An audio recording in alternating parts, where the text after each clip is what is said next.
Karen demands that we let her through a fatal crime scene. Here we go. Okay, so I'll start by saying that this story is from about 5 years ago, and my therapist mentioned it in passing as it was something that I'd spoken with her about 10 years ago regarding my PTSD. I figured it's finally time to post this gem of a woman's story. It's around 11 PM on a Saturday night, and I'm sitting at home just getting ready to go to bed. I'm an on-call tow truck operator, and figure I'll be going out early the next morning. Right as my head hit the pillow, my Nextel-style two-way radio chirped, and a dispatcher goes, "Hey, OP, are you still awake?" "Yeah, I'm up." "Good. We've got a one-car accident in the next town over. The PD wants it expedited, so please, hurry, but be safe." 10-4, I'm out the door. After a roughly 20-minute drive, I'm headed out of this small town looking for the accident, and I see it. The coroner and forensics vans parked in the road amongst a dozen squad cars.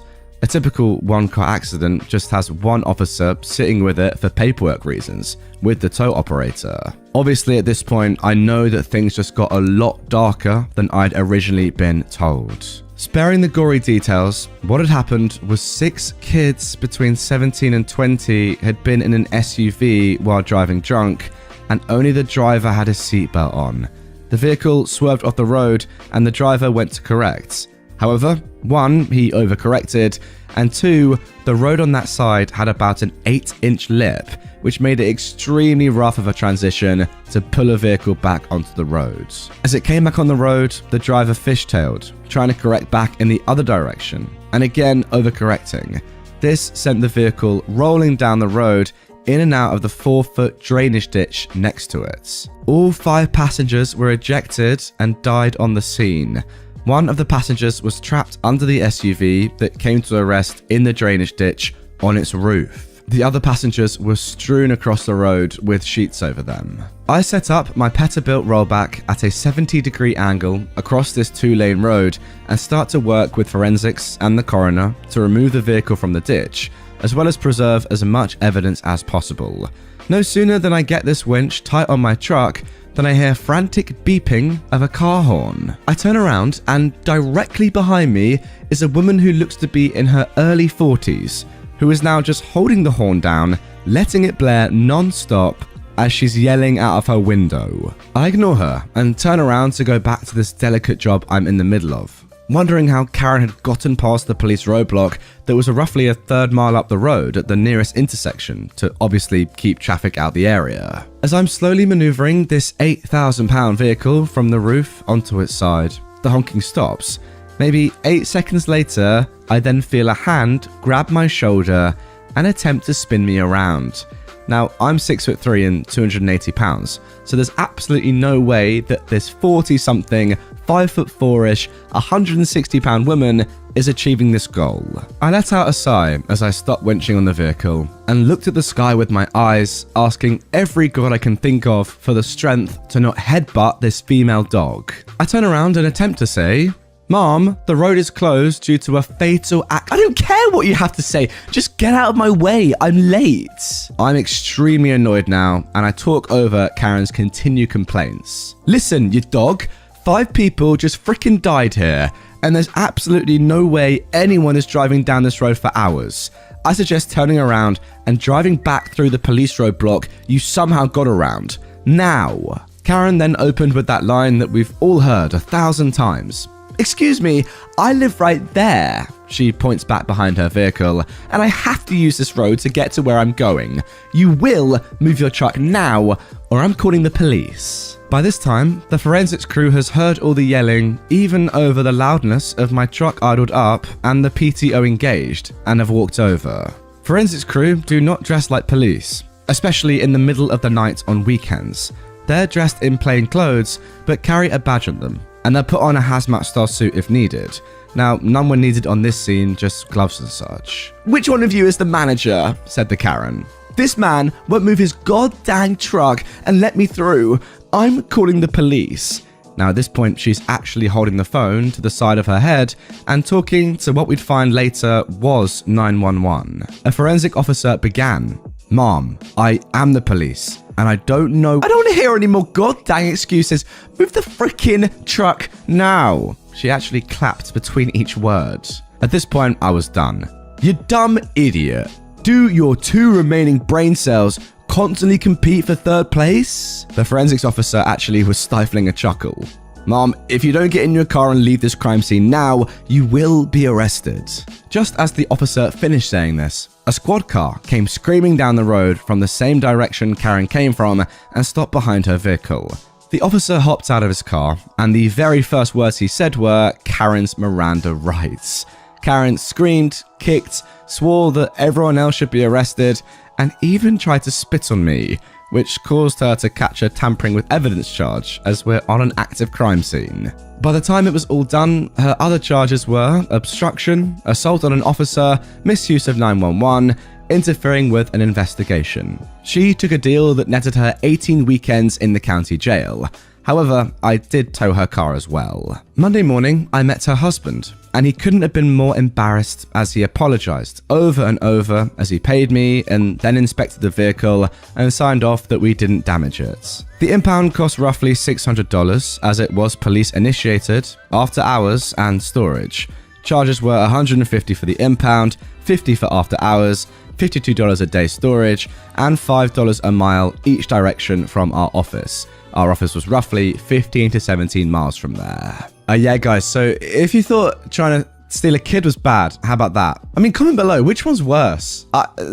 Seriously, they're both not great, obviously, but you know, which one's worse? Stealing a kid or demanding that everybody present at a fatal accident where multiple people have died leave and get out your way because you're late for work? I mean, to be honest, I actually think the second one is considerably worse because, you know, that involves death. But still, wonderful stories there is all I can say. It's honestly, what do I even say anymore? It's unbelievable, it really is. Karen rips off my headscarf, wants me arrested for assaults, and attempts to pepper spray a cop. So, this was back in college, at the local Walmart that is known for always being interesting.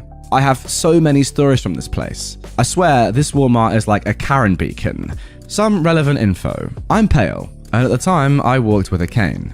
I've got a condition where my heart rate can get too high and my blood pressure can drop and I can pass out. From standing too long usually, but anxiety can bring on episodes too.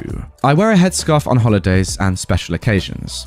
Now, there are many types and styles of headscarves, and on this day, I was wearing it in a style where it completely covered my head and then draped around my neck, secured with pins. Since it's a holiday, I'm also wearing traditional clothing. A long skirt, a white shirt with some embroidery on it, and a fabric belt.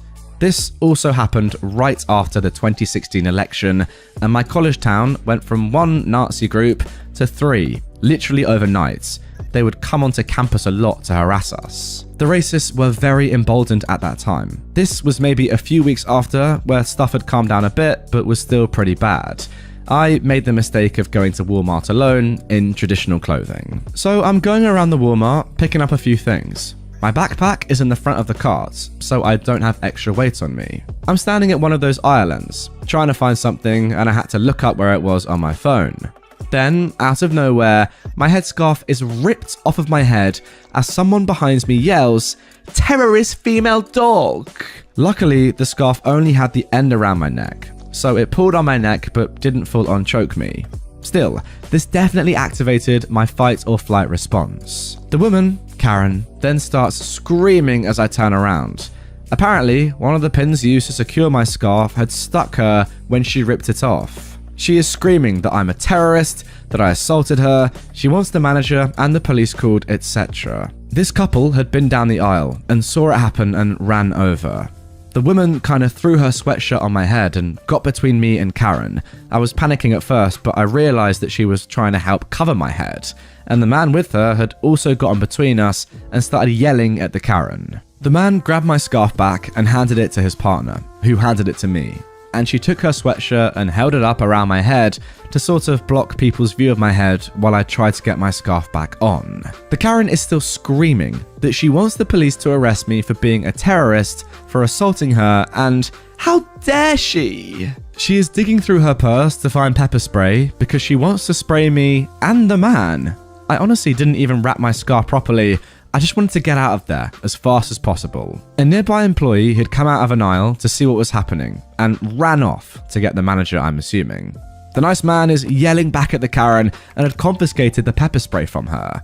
Karen is screaming that I'm a traitor to your own race, along with her earlier insults, and is demanding that the man pin me to the floor so she can pepper spray me and do a citizen's arrest, keeping me there until the police and FBI arrived, since she's adamant that I'm a terrorist. So at this point, I'm shaking and crying. My heart rate is extremely high, and I know I need to leave or I'm going to pass out.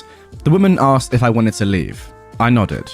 She grabbed my backpack and the arm that I'm not holding the cane in, and she quickly walks me down the aisle and out of the store. We just left the car where it was. She asked where my car was, and I tried explaining that I'm a college student and have to wait for the bus, but I'm coughing and trying to breathe as my heart rate is well over 180 at this point. The woman sees this and explains that she is a nurse, and I'm clearly not okay, and asks for my medical condition and what I need. I explained what it is and that I need to sit and lie down because I'm gonna pass out. She offered me to sit in their van, which usually would obviously be a no, but we're standing in the middle of a parking lot and I'm about to pass out. Currently, my brain is not getting very much oxygen. She opens the side door, I sit on the edge of the car, and promptly faints. I wake up a few minutes later, and she's holding my wrist in one hand, checking my pulse, and looking at her watch. I mumble something, so she knows I'm awake, and she just keeps telling me, it's okay, I'm doing fine. Now, after I recover a bit, I sit up and realize her partner is standing outside the car. I think trying to give me privacy. I ask for the Gatorade from my backpack and sip on that. It helps with the fainting, while he explains what was going down. He says that the manager showed up with store security, and he explained, over Karen screaming, what had happened, handed her pepper spray to the security guy, and the police were called. I look over and sure enough, there's cop cars pulled to the front of the store. The nice man asked if I'd been hurt and if I wanted to talk to the police. Honestly though, I'm scared of cops and just want to go home. So, I declined to talk or press charges. The man went back inside to talk to the police a bit more, and I tried to fix my scarf a little better. I'd lost a few of those pins through all of this, which was kind of annoying, so I couldn't wrap it how it was earlier. The nice woman told me that my heart rate had been at around 200 when I passed out. Now, luckily it had come down again quickly, because she had considered calling an ambulance. She lets me know that her partner is texting her and reads out to me what is going down back in the store. As it turns out, I didn't need to press charges.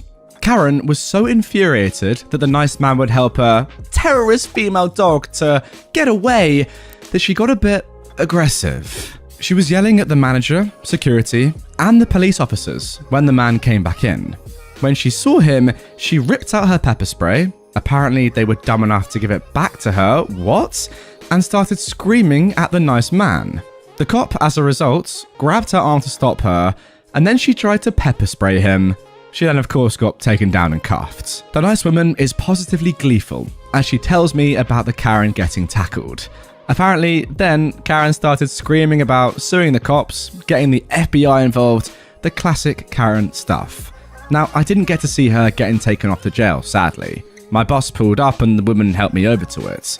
Since then, though, I refuse to go by myself to any store if I'm wearing a headscarf, even though I live in a different area now. Look, I'll be honest, guys, normally, commenting after a story, I try and make a couple jokes, say something funny. In this, I can't really, can I? I'm just so sorry that this happened to you, OP, and that now you don't even feel safe expressing your own religious identity. Like, how sad is that? What can I say? Like, I want to, I want to make a joke. Don't want to take it too seriously, but come on. If there are like racist people out there doing this sort of stuff, making people like OP feel extremely uncomfortable to the extent that now OP is not even going to go by themselves to any store if they're wearing religious clothing, or not even a headscarf's not even religious necessarily. It doesn't have to be, but something that can be perceived as religious. So sad. What a shame. How do we fix it? I don't know. Shoot all racist people? Yeah, let's do it. And now moving on to our second Entitled People story. So I just got invited to a bachelorette party and I'm expected to make a donation even if I don't attend. Hi, my name is Ali, Camilla's wedding coordinator. I would like to make you aware of the bachelorette party details. This is the date and it's going to be in Las Vegas. Will you be in attendance? Please keep in mind, if you do not attend, a donation towards Camilla's expense would still be required. Please respond with a thumbs up or thumbs down at your earliest convenience. thank you in advance. So, I got that text message earlier today. A few things to note. 1, I've got no idea who Ali is. 2, I've got no idea who Camilla is. 3, I'm a guy. And 4, I can't afford to make a trip to Vegas. So obviously I'm not going to be attending the Bachelorette party, though I wouldn't mind hanging around with a bunch of hopefully attractive women acting wild. That said, I'm required to still donate towards Camilla's expense, even if I don't attend? Huh? Even if I knew her, to say I'd be required to donate is a lot of things, including presumptuous, rude, unprofessional, tacky, etc., all of which I responded back with to let this wedding coordinator know. Ali then had the gall to tell me that I've got too much time on my hands, despite the fact that it took me a few hours to respond. If anyone knows who this Camilla girl is, 1, don't respond here since I didn't change her name. I don't know who she is and there isn't enough info to identify who she really is, so let's keep it that way. And 2, let her know that she has an unprofessional and entitled person for a wedding coordinator. She's going to alienate some of Camilla's friends from her, and she needs to nip that behavior in the bud. Now guys, amazingly, OP has actually attached an image of the full text conversation between Ali and them. Here we go. So, as you can see, the first message just comes out of the blue from Ali. Hi, my name is Ali, Camilla's wedding coordinator. I'd like to make you aware of the details of the Bachelorette party in Las Vegas. Are you coming? If you don't, you're going to have to make a donation towards Camilla's expense and then respond up or down thumbs. So, OP responds, Hi, my name isn't Ali and I'm not Camilla's wedding coordinator. In fact, I have no idea who Camilla is, nor am I a female, so I definitely won't be attending. Also, even if I did know who Camilla is, and even if I were a female, I would not be required to donate towards her expenses, and it's rather presumptuous of you to try and say that it is. How would you like it if I told you that even if you weren't attending something of mine, you're required to make a donation towards it? It's rude, disrespectful, uncalled for, unprofessional, tasteless, tacky, and very obnoxious. I certainly hope those who know Camilla tell her of your uncalled for requiring of donations so that she can fire your unprofessional butt and get someone who actually knows how to act appropriately. Alright, a little fierce response, but hey, seems pretty justified. Ali replies, You definitely have too much time on your hands. Have a great day ahead. Again, that's unprofessional though. Your response should have been along the lines of, My apologies, I must have mistyped the number I meant to send the invite to. But instead, you tell me I've got too much time on my hands, despite the fact that you don't know me, and I didn't even immediately respond to your invite because I was busy with other things. You really are a piece of work. And yeah, to be fair, 10:51, Ali sends the initial message. 1:02 PM, over 2 hours later, OP replies. Ali then says, Well, don't you think the same would apply? Calling me unprofessional when you don't know me? Like I said, have a good day and treat others as you would like. You said a donation is required even if I don't attend. That's unprofessional. So you provided me with a valid reason to say that you are unprofessional. Seriously, you're coming off as someone who feels entitled and believes that they can do no wrong. Focus on your mistakes before pointing out wrongly perceived flaws in others. There you go. Weird series of text messages. I can't tell if OP is coming across a little bit too strong, but hey, nonetheless, Ali is definitely entitled. Now look guys, I kind of think that OP is taking this a little bit too seriously. Yeah, of course it's very entitled. It's not that deep though, is it really? It is just a weird concept overall. I don't really understand how this has come about. How this person has accidentally messaged you, I don't really understand. The fact that you're required to donate, I don't really get. They don't even say, oh sorry, that was a mistake, you're not coming. It is all a bit weird. But yeah, OP is taking it very seriously. I don't really know what to think about this one. It's just a very strange one. I do find it funny though that this person was getting annoyed by OP calling them unprofessional when they don't even know them, but they don't know OP. So yeah, it is strange. It really, really is. Entitled mum demands I date her underage daughter. For some backstory, I am a 24-year-old black dude. Unfortunately, I've always looked very young for my age. I'm about 5'7", skinny, and I've got box braids, which adds to my youthful look, I guess. I do have a beard and moustache, but wearing a mask makes them pretty much non-existent. Ever since I turned 18, I've had an issue of attracting younger girls because they assume I'm around their age. I always decline these girls. I work as a temp stocker at Walmart. On this particular day, I was wearing a black hoodie and sweatpants. What I do like about working at Walmart is that they let you dress comfortably as long as you don't look crazy. I didn't notice at the time, but the sweatpants that I wore clearly showed my prints. Oh, okay, so I actually didn't know this. Maybe some of you guys did. Print means as in like somebody could see your, you know what, outline.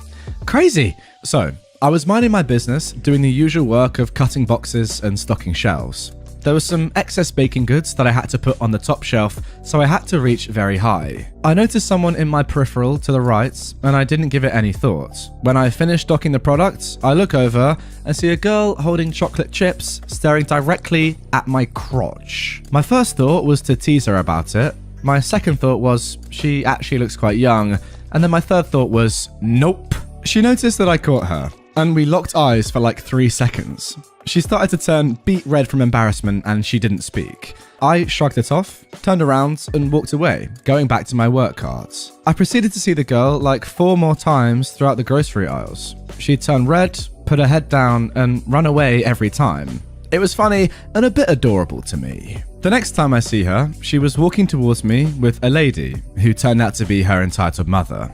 When we crossed paths, we locked eyes again, and I gave her a smile. All she could see was my squinted eyes. She did her usual look down, turn red routine. I stopped to put down and cut open the box I was holding when her entitled mum came to talk to me. Were you just checking out my daughter? No, mum. I'm not interested in your daughter. Oh, stop it. I saw the way you looked at her. You think she's pretty, don't you? Yeah, she is pretty. I'm just not. You think she's pretty? It should be that simple. And you two locked eyes like lovebirds. You even made her blush. I can explain that. I caught your daughter staring at my crotch earlier, and she's embarrassed about it. I guess I smiled to signify it's okay and she shouldn't be embarrassed. The entitled mum looked directly at my crotch while I was talking. She was looking at it for what felt like a whole minute, but she finally looked up. Oh my god, you were sexually harassing my daughter? What? It's very unprofessional and inappropriate for you to be wearing such tight pants. They weren't that tight. You're basically flashing to people. A few bystanders at the end of the aisle were looking, so I thought that maybe I should just dead this situation. I didn't flash anyone. I was just working and she was looking at me. No harm was done. Unless you make my daughter your girlfriend right now, it's sexual harassment. It doesn't count as sexual harassment if you two are dating. This statement made me cringe hard. So I said, F this. Mom, how old is your daughter? 16. How old do you think I am? 18, maybe 19? I took off my mask to reveal my entire face. I'm 23. Just when I thought my cringe meter was full, the entitled mum says this. Look at her. She's very mature for her age and she obviously likes you. Don't deny a beautiful young woman. I bet she is. Beautiful and mature. A young man will be lucky to have her. But you're a younger man, Mom. Oh, age isn't that big of a deal. Her dad is 7 years older than me. I don't care. Okay, well, I guess we need to talk about your sexual harassment with the manager. I called the manager myself, and when she arrived, the entitled mum was quick to tell her. Hello, Mom, what is the issue? This employee has been strutting around, flashing in this store and at my daughter. His pants are too tight and it's unprofessional and inappropriate for him to wear them. I want him disciplined for sexual harassment. The manager looked at my pants, well, my crotch, and then looked at me. I responded. Okay, now ask her daughter what happened. The daughter told the manager the truth about how she saw me, thought I was cute, and how I caught her looking. She also said when she came back, her mum asked why her face was red, and she responded with she saw a cute guy.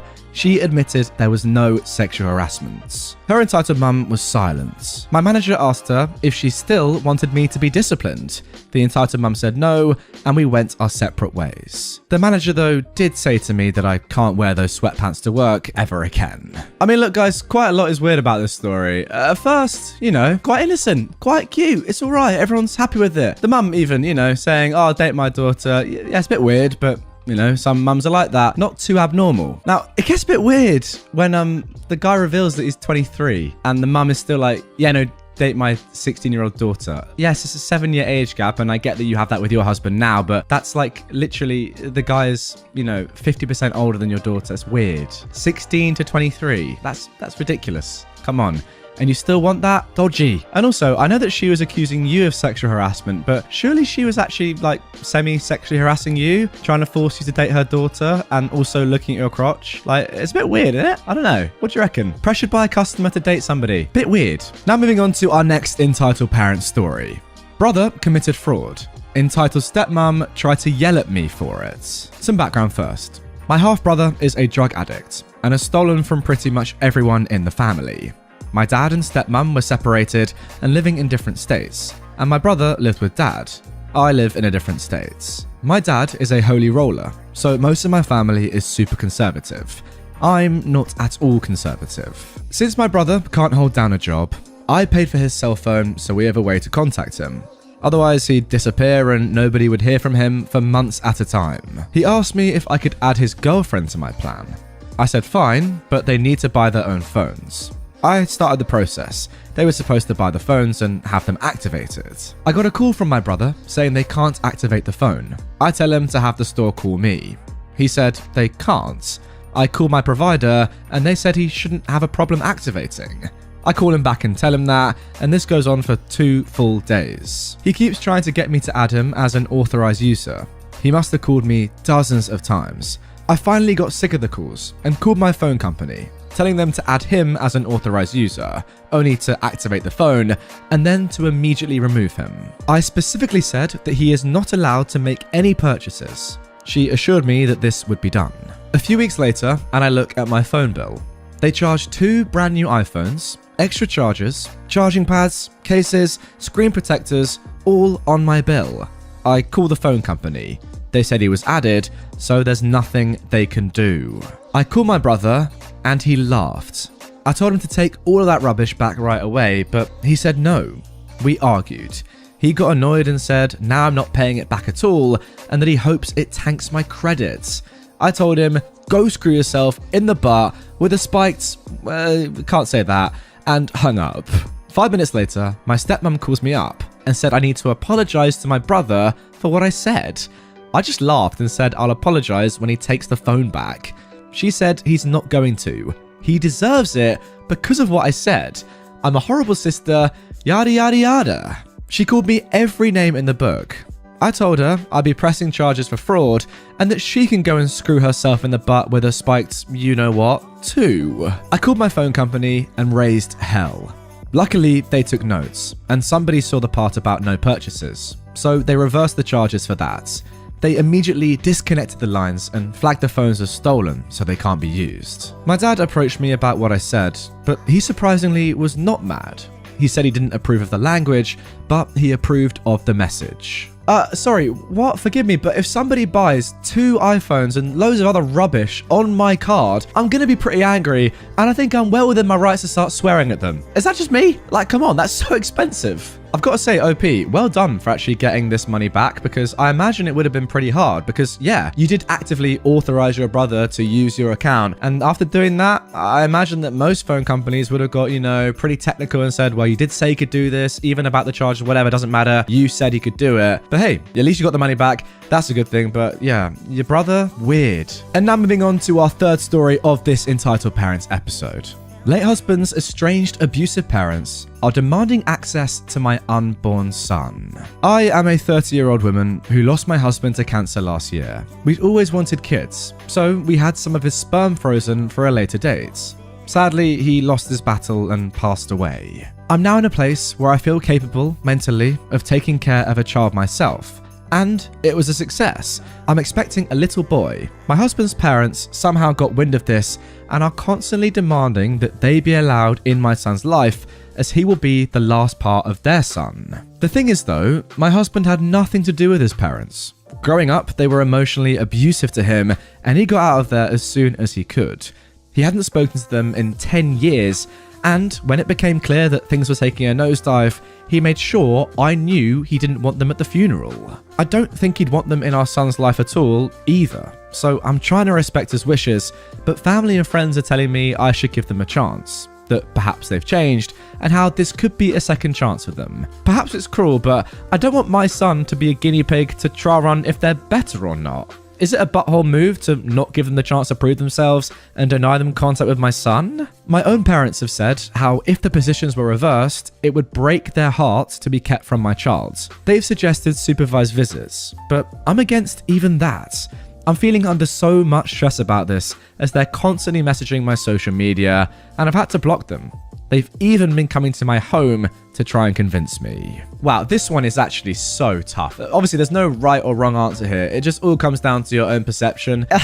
Where do you even begin with this? Like, how on earth would you even decide on a decision here? So hard. Like, first of all, you've got to respect your husband, right? If you're 100% sure that he wouldn't have wanted his parents to have any contact with his child, in the same way that he had no contact with them for the last 10 years and left them as soon as he could, then I think ultimately, despite what everyone else is saying, you kind of have to go with that, right? I think the fact that they weren't even invited to the funeral or weren't even told about it is quite a major thing. If you're not invited to someone's funeral, you're probably not going to be allowed to see their kids. I don't know. It's a tough one, especially given the fact that your own parents, OP, are saying that if they were in this position, they'd be heartbroken. Like, hearing that and then having to make that decision pretty much all on your own is so tough. Like, I don't even know what I'd do. Do you give them one chance? Completely supervised, very structured and regimented to meet the kid and just see how they are and see if they've changed? I don't know. Comment down below, guys. You know what? If it was me in this situation, I'd say no. I'm respecting my husband. He clearly didn't want them to be a part of his life, so therefore they can't be a part of my life or our kids. That's my decision, but I don't know. This one is really, really hard. I'm interested to see your thoughts. Secret Santa. This seemed like an appropriate place to post this.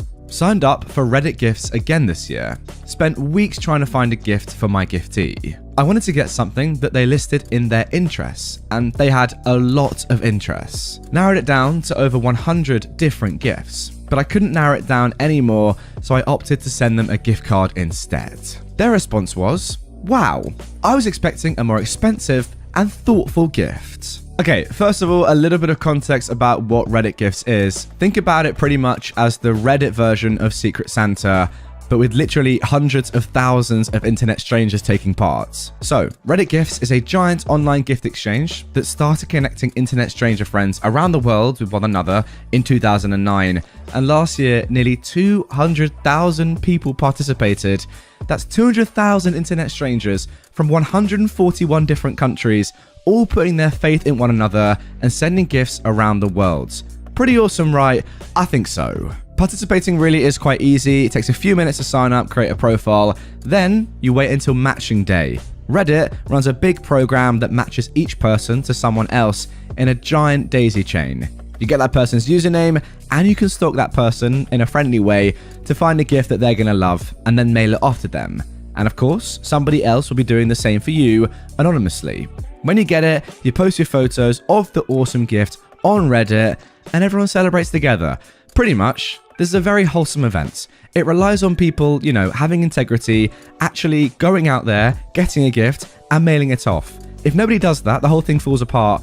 You have to, get into it, do the right thing, and actually send the gift off, and be grateful for the gift that you receive. Now guys, that context is important because it just shows how entitled this person is. OP has said in the comments below that they sent a gift card worth more than $20 to the person when the minimum spend of the whole Reddit gift Secret Santa thing was $20. So they're spending more money than they'd be expected to. They're giving this person, who they have no idea really anything about them, just their name and some pictures or whatever, some information they can find online, the ability to spend that money on whatever they want via a gift card. Yet still, this person is saying, no, I wanted a more thoughtful gift and I wanted one that's more expensive. Again, to make this completely transparent, they don't know each other. They're complete internet strangers. How can you want a more thoughtful gift? You don't know the person. I don't get it. And asking someone to spend more money on you, someone that you do not know, that is so entitled. It kind of makes me wonder what this entitled person actually sent off for their gift to their anonymous stranger. I would absolutely love to know, but I guess we'll never know. I really have a thought in the back of my mind that it might have been something actually really bad, like cheap, terrible, not thoughtful. This person's just entitled and self-centered. I don't know. That's my thoughts. Now moving on to our next post. Racist lady and her friend take up 8 seats in a crowded airport. I was traveling with my brother and his 5 kids, ages 4 to 15. We were in the airport in Dallas, and the way the seats were set up, there was an entrance at one end of the row, and then they went all the way down to the glass, with 2 rows facing one another. 2 opposite rows were pretty close together. Also, we're black, which plays in. It was packed, and there were 7 of us, so we figured that we just have to stand around with the kids for 90 minutes or something like that. But then I spotted some empty seats, each with some stuff on it. Not a lot, but something like a purse, a jacket, and a little shopping bag. They were against the glass, and these 2 older white ladies sat facing one another and had set their roller bags up like a wall, preventing anyone from getting down the row. I figured that they were maybe traveling with a large group who had left their stuff, but it looked like one person's stuff spread out. So I figured I would ask, "Excuse me, ladies, are you traveling with anyone?" They stared at me for a while. "Why?" one of them finally asked. "I'm wondering if those items belong to you or to your traveling companions." They looked at one another, and finally one said, "No, those are our things. Do you mind if I move them so we can sit down?" Long pause. Finally, not looking at me, they say, "We put them there." "Yes, Mom, I'm sure you did. I'm not asking if you put them there. I'm asking you if I could move it so my family could sit down." Finally, one of them gets up in a huff and a scowl and gathers all their stuff and puts it on the seats next to them and says, "I don't know why you're making an old woman get up like this.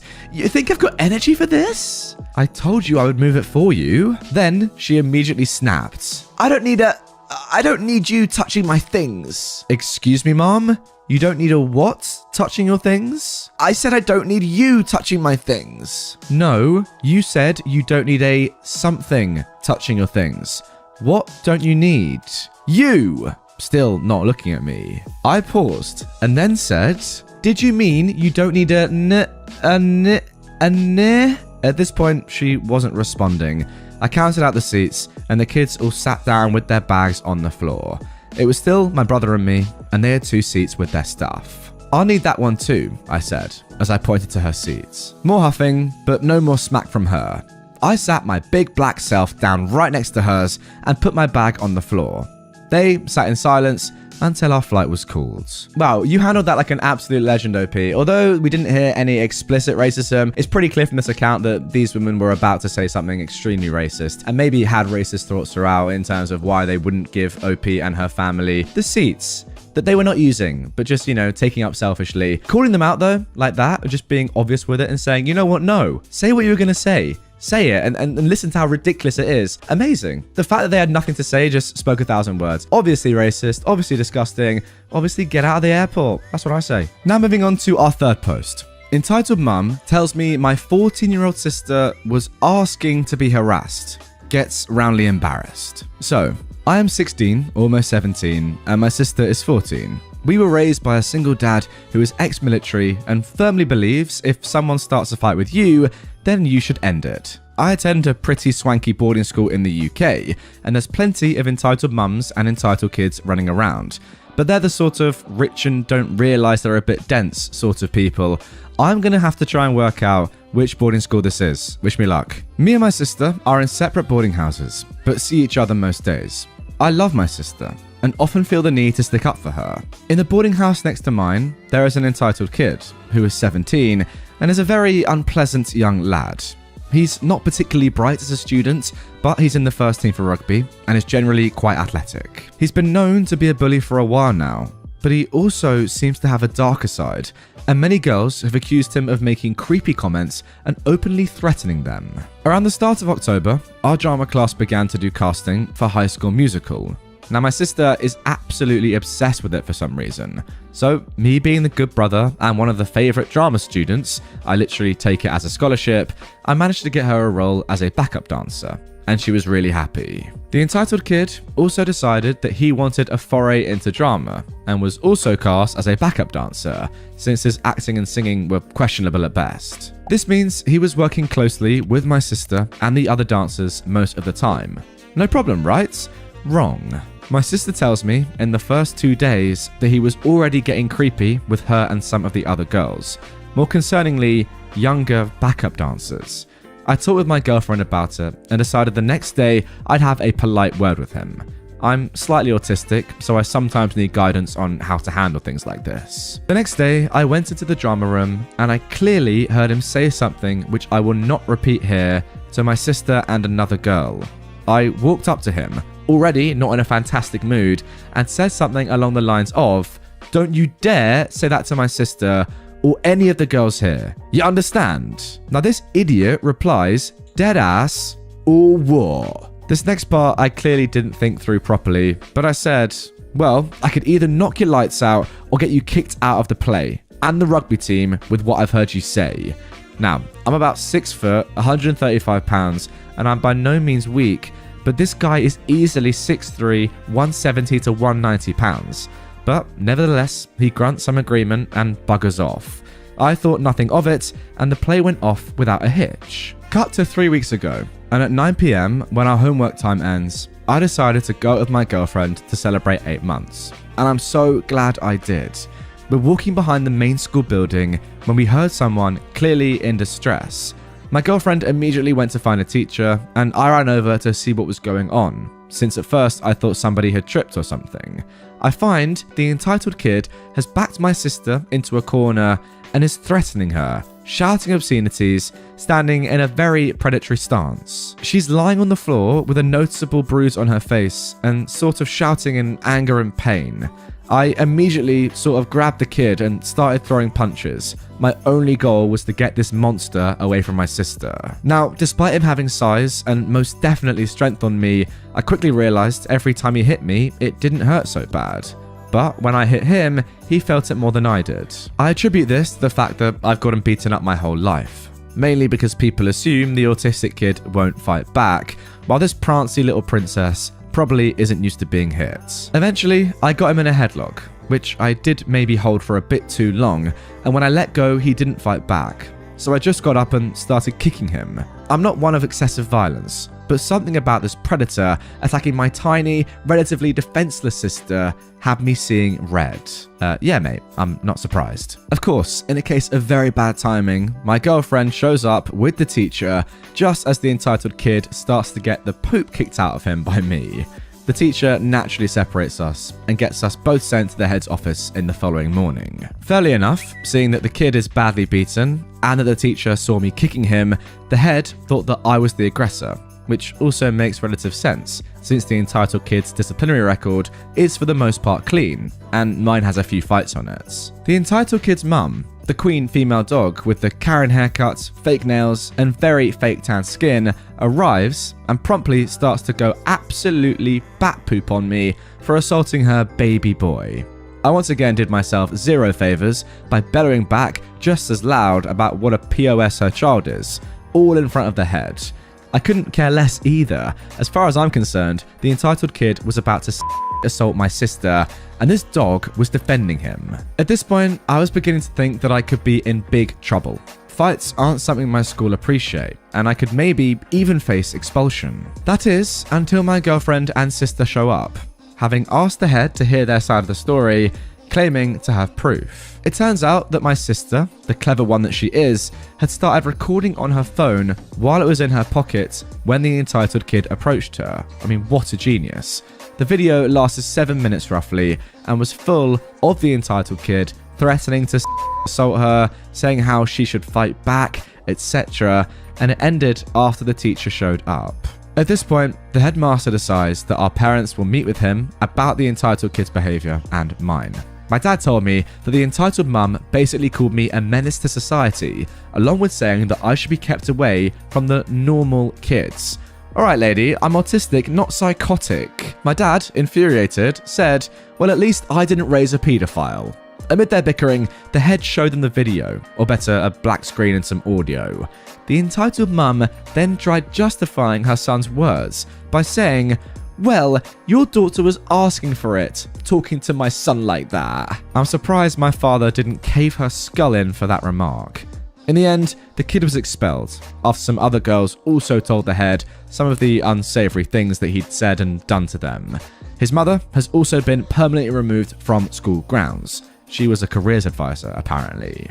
My dad is proud of me, and my sister got pizza and will get a new computer for her bravery. She responded to all his creepy comments very insultingly, How brave of her. I should also mention that the entitled kid's dad is a charming fellow, also ex-military, and was shocked to his core by both his son's actions and his wife's response to the video.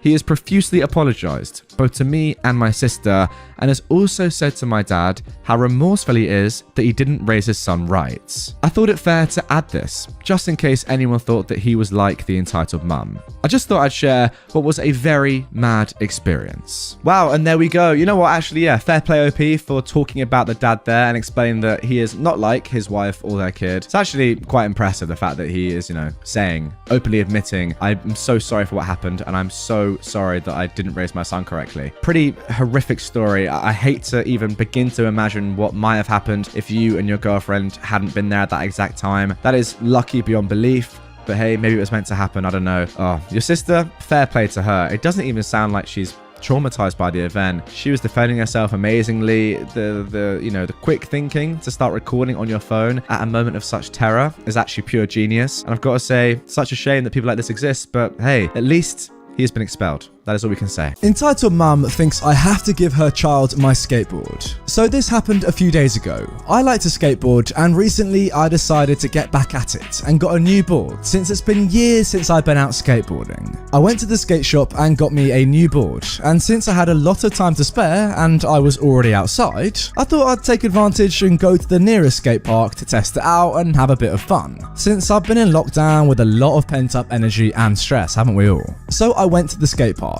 Now next to the skate park there's a playground, so it's common for kids to invade the skate area that is already horrible, to the point that skateboarders had to add obstacles to the park to skate. I skated for a while and sat down for a bit to rest since I'm out of shape and not used to skating anymore like before. I sat on one of the benches at the skate park with the board under my feet trying to catch my breath again. The park was kinda empty since it was around 3 PM and we're in the middle of Miss Rona. There were a few kids on the playground and on the skate park. So one kid comes to me mesmerized at the skateboard and asks me if he can take a ride on it since they never had a skateboard before and he liked it a lot. I wasn't using it, so I let him skate for a while until I was good enough to go back to use the skateboard. In the past, I skated a lot in this park, and a few kids in the past have asked if they could use my skates or switch skates or even skate together, especially little girls since I'm a girl and they are not used to see girls skateboarding. I said, sure, go ahead. I'll go buy a bottle of water and I'll be right back. Take care of it, okay?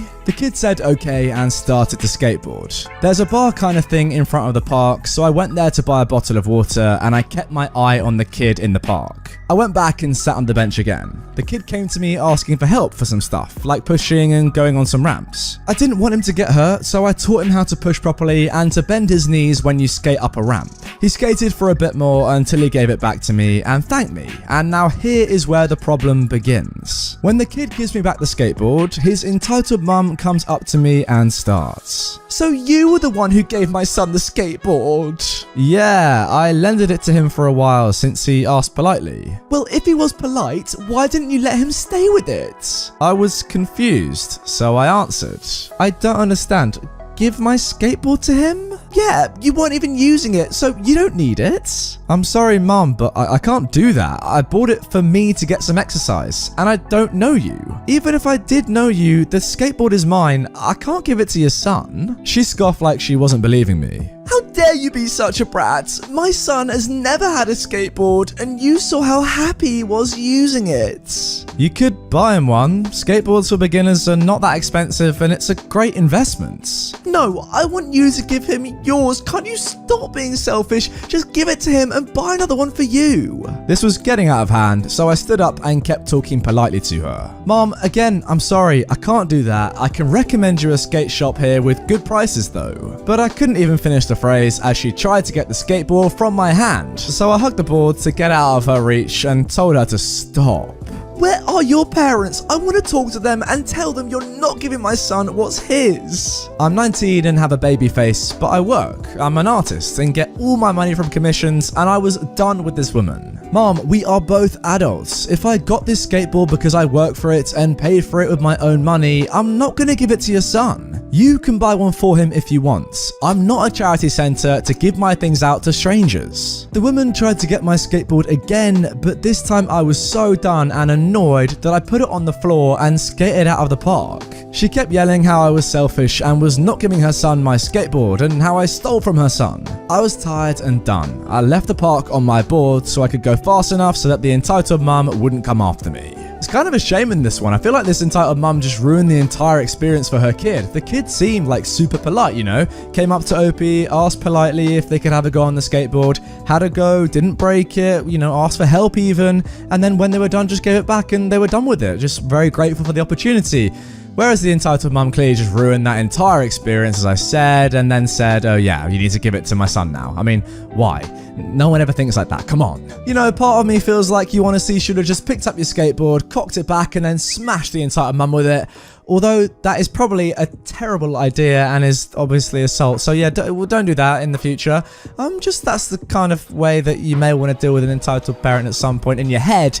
But yeah, obviously don't do that in real life. That was a little bit extreme, wasn't it? Yeah, OP, what you did was very calm and collected. Fair play. That's better than what I would have done, clearly. Entitled mum wants me banned from football because her daughter broke my ankle. So this happened when I was about 11 or 12 years old. I played for a local girls' football/soccer team as the goalie. We played on a field not far from my house for home games. We went up against another local team in the county tournament. This team had a girl on it who I'll call Nikki. Nikki's mother, the entitled mum of this story, was a known problem. She'd scream if her daughter was so much as touched and had been known to be threatening to both parents and players.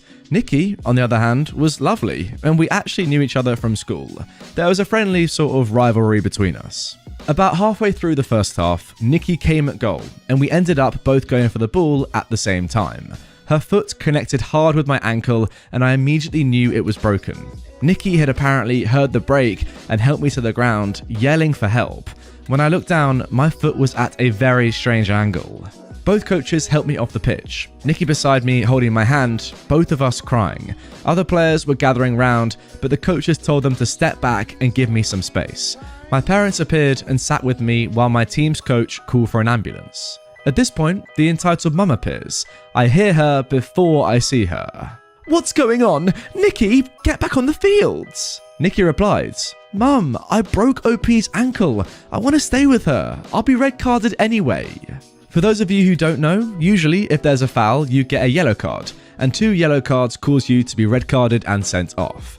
However, if a foul is particularly bad or causes serious injury, you're red carded straight away. Red carded? Why? Because you didn't get out of the way in time? My mum then replied to the entitled mum, "No, because it happened. I don't think Nikki meant for it to happen, but it still did." "Well, I think your daughter did this on purpose to make Nikki look bad. I bet she's faking it." At this point, I'm still crying and I'm in too much pain for patience. "If you think I can make my ankle bend like that myself, then you're stupid." "How dare you?" She then turns to the coach. "I want the police here too, for defamation of my daughter's character." At this point, the referee comes over to check how I am and to let Nikki know that, as she thought, she's red carded. Nikki doesn't seem to care, but her entitled mum explodes. "You can't red card my daughter. Red card that little dog. In fact, ban her from the game. She's putting it on purpose. Look." At this point, she kicks my ankle with her foot. It's not hard, but still agony because of the break. I screamed and my mum jumped up to take the entitled mum on. The other team's coach had to get between them to stop a fight. An ambulance shows up during this, and the paramedics come to help me. They managed to get both Nikki and me laughing and helped secure my ankle so as not to cause more injury. My dad told them about what this entitled mum had done, and one of the paramedics shook her head and said, "You can't help stupid, I guess." The police also showed up while I was being sorted out. I didn't see this part, but was told about it by other players later. The entitled mum started yelling that my mum and I should be arrested for defamation. However, after being told by several witnesses what had happened, the entitled mum was arrested for assault. I was taken to hospital in the ambulance, my mum riding with me and dad driving the family car. It turned out that I had a break in 2 places in my ankle. I have a strong suspicion that one of the breaks was the result of the entitled mum's kick, though that can't be proven. I had to wear a cast for 6 weeks and missed a week of school. Nikki and other members of both teams came to visit me at home in the following days. The entitled mum was cautioned and released, but was issued with a lifetime touchline ban by the team's coach. She apparently tried to show up at a couple of games, but other parents made her leave again. Thankfully, Nikki is still lovely, and we remain friends to this day. Now, some of you long-term viewers of my channel may know, I have spoken about this before, that something very similar to me happened to OP in this story, and that is why I simply had to read this one out to you guys. I was playing football when I was in university in a proper 11-a-side match, and some guy on the other team came through me, just absolutely destroyed me, slide tackle right through my right ankle, which dislocated it. He also, like OP in this story, got straight red, well, Nikki in this story, got a straight red card, but yeah, I went to hospital and my ankle was dislocated. Fortunately though, it wasn't broken. That is a lot worse. Anyway, OP, I hope you recovered. The problem with ankle injuries though, I mean for me anyway, is that they last for such a long time. I've still got issues with my ankles now. Like they ache quite often. And I've actually, let me just go and get something that I've bought to help me with my recovery. You see this, everyone? Yeah? I'll tell you what you do with this. You stand on it and you balance. Oh, what, you want a show? All right, coming right up. Yes! So you stand on it and... Right, my chair's in the way. Alright, so you stand on it, and then you got to try and balance. As you can see, I'm not very good, but it's good for your ankles. Anyway, enough of that. Let's carry on. Anti-vax mum and dad expose golf tournament children and entire airplane to COVID. So, my good buddy has been working really hard with his son at becoming a great golfer. He's done a good job, and his son was invited to play at a major golf tournament last month in Arizona. Now that's a super big deal. It's on ESPN with celebrities, etc. Now my buddy is close with an anti-vax dad, and their kids play golf together, and both were going to the tournament to play on a team. Before leaving for the tournament, and when you get to the tournament, you needed to take a COVID test. The anti-vax dad tested positive for COVID, but his kid and wife didn't. So, even though they all live in the same household, none of them had the vaccine, and certainly the wife and kid are already exposed, the anti-vax dad has the mum take the kid to Arizona instead. Upon arriving in Arizona, they need to do another COVID test at the hotel, which comes back positive. Surprise, surprise. So, at this point, they're not allowed to play in the tournament, and need to quarantine for 10 days at the hotel in Arizona. But what do these buttholes do? They say screw that and get back on a plane and fly home, exposing everybody on that plane. Now my buddy is mad. He's angry that his kid could have been exposed, and he's angry at the selfish mum who decided to put her and her COVID positive kid on a plane. So he talks to the nurse who administered the COVID test the day before and lets her know what the anti-vax mum did. Another nurse, who is super annoyed, is going to be alerting the FBI and the police. I hope they get their comeuppance. It's one thing to be anti-vax, but these people just do whatever the hell they want and don't follow any rules, putting the rest of us at risk. Even with a bunch of young kids involved, they only thought of themselves.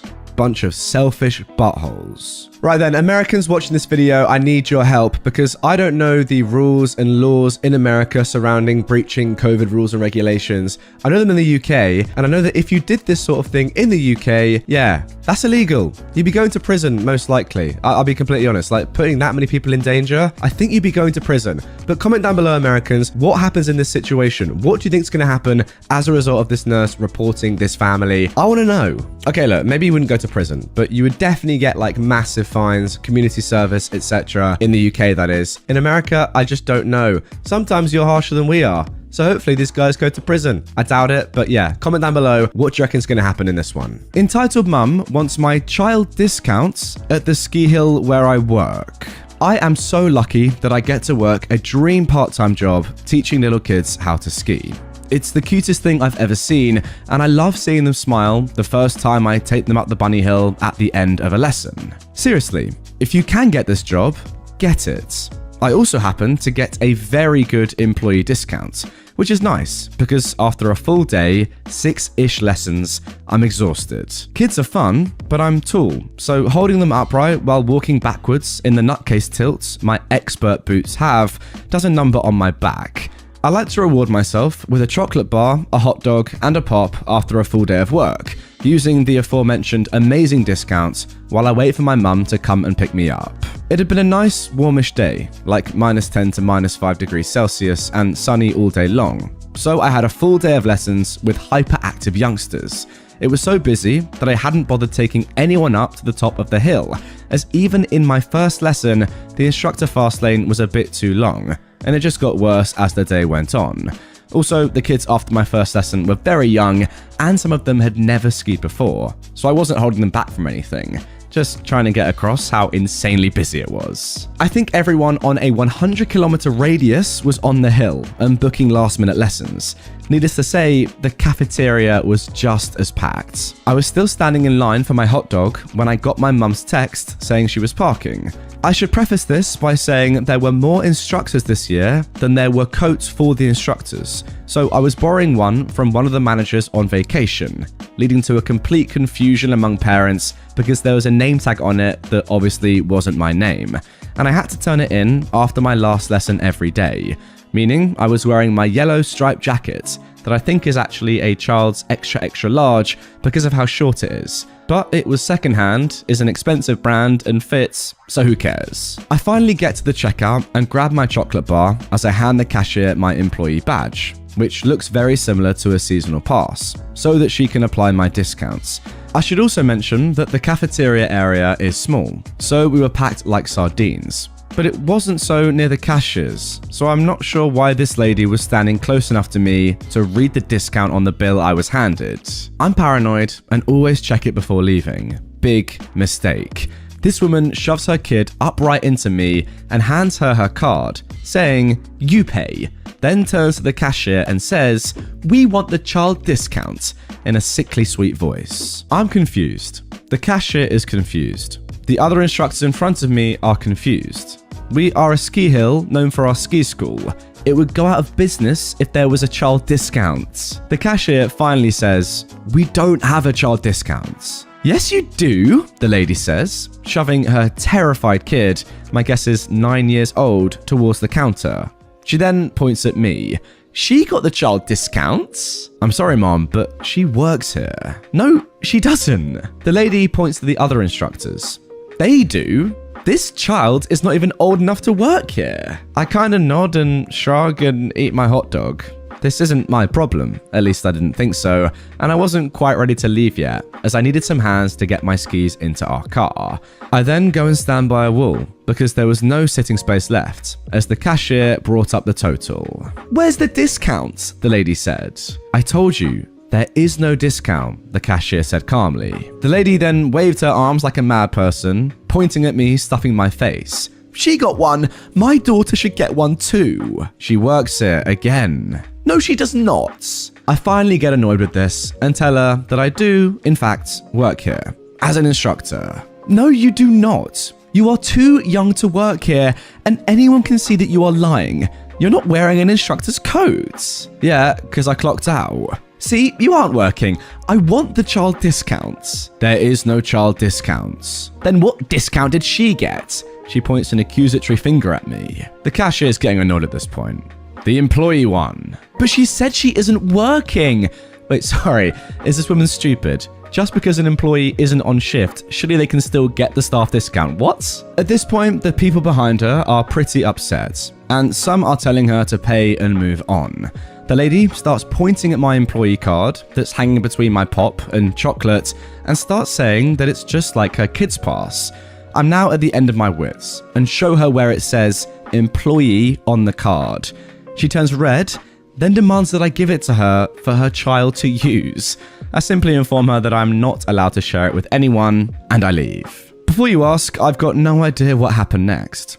I applied late, part of why I didn't get my own jacket, and didn't know if this needed to be reported or not. But no one got hurt, and I assume she paid and went on her unmerry way. I never saw her again. I'm honestly not even sure what to say at the end of that story.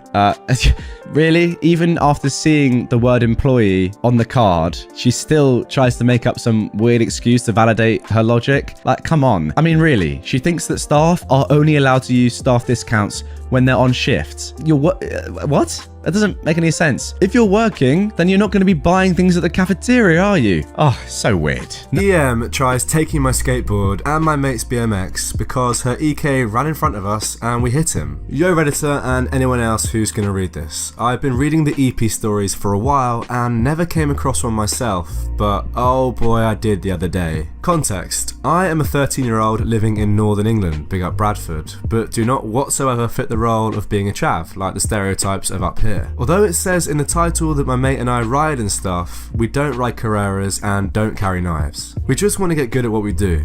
I'm 13, but I also happen to be 5'9" and I have a super deep voice. This comes in later. The juicy story. So this happened very recently. Recently, we've had great weather up north, a rarity, and me and my friend have been going to the local skate park almost every day after school to practice what we love doing. The skate park isn't very big, but it has a fantastic surface and a pretty good half pipe from dropping in, etc. On this particular day, we got there and both verbally groaned, midgets. They swarmed around on crappy razors and other design masterpieces from eBay, devouring the ramps and snaking people like vipers. Snaking is cutting in front of people when those people are about to drop in or whatever. We looked at each other and walked forwards with wary steps. I was putting my helmet on and was about to drop in when I noticed my chucks were a bit too loose, so I sat down and got my Allen keys. F said he was going to the shop, so I gave him a quid and asked for a Dr. Pepper. I did some kickflips and nollie flops to get warmed up by the side of the park. I did a couple of circuits of the park, doing a few tricks at the half pipe and everything else. On my third circuit, a little kid, EK, ran onto the park and in front of me. I swerved out of the way but clipped his shins with my board. He seemed to be fine, if shaken, but I had gone straight off my board and had a huge graze on my left arm. I swore and stood back up, looking over to see if EK was alright. EM ran over to me and started yelling at me. The following conversation ensues. "What the hell do you think you're doing, deliberately crashing into my baby like that?"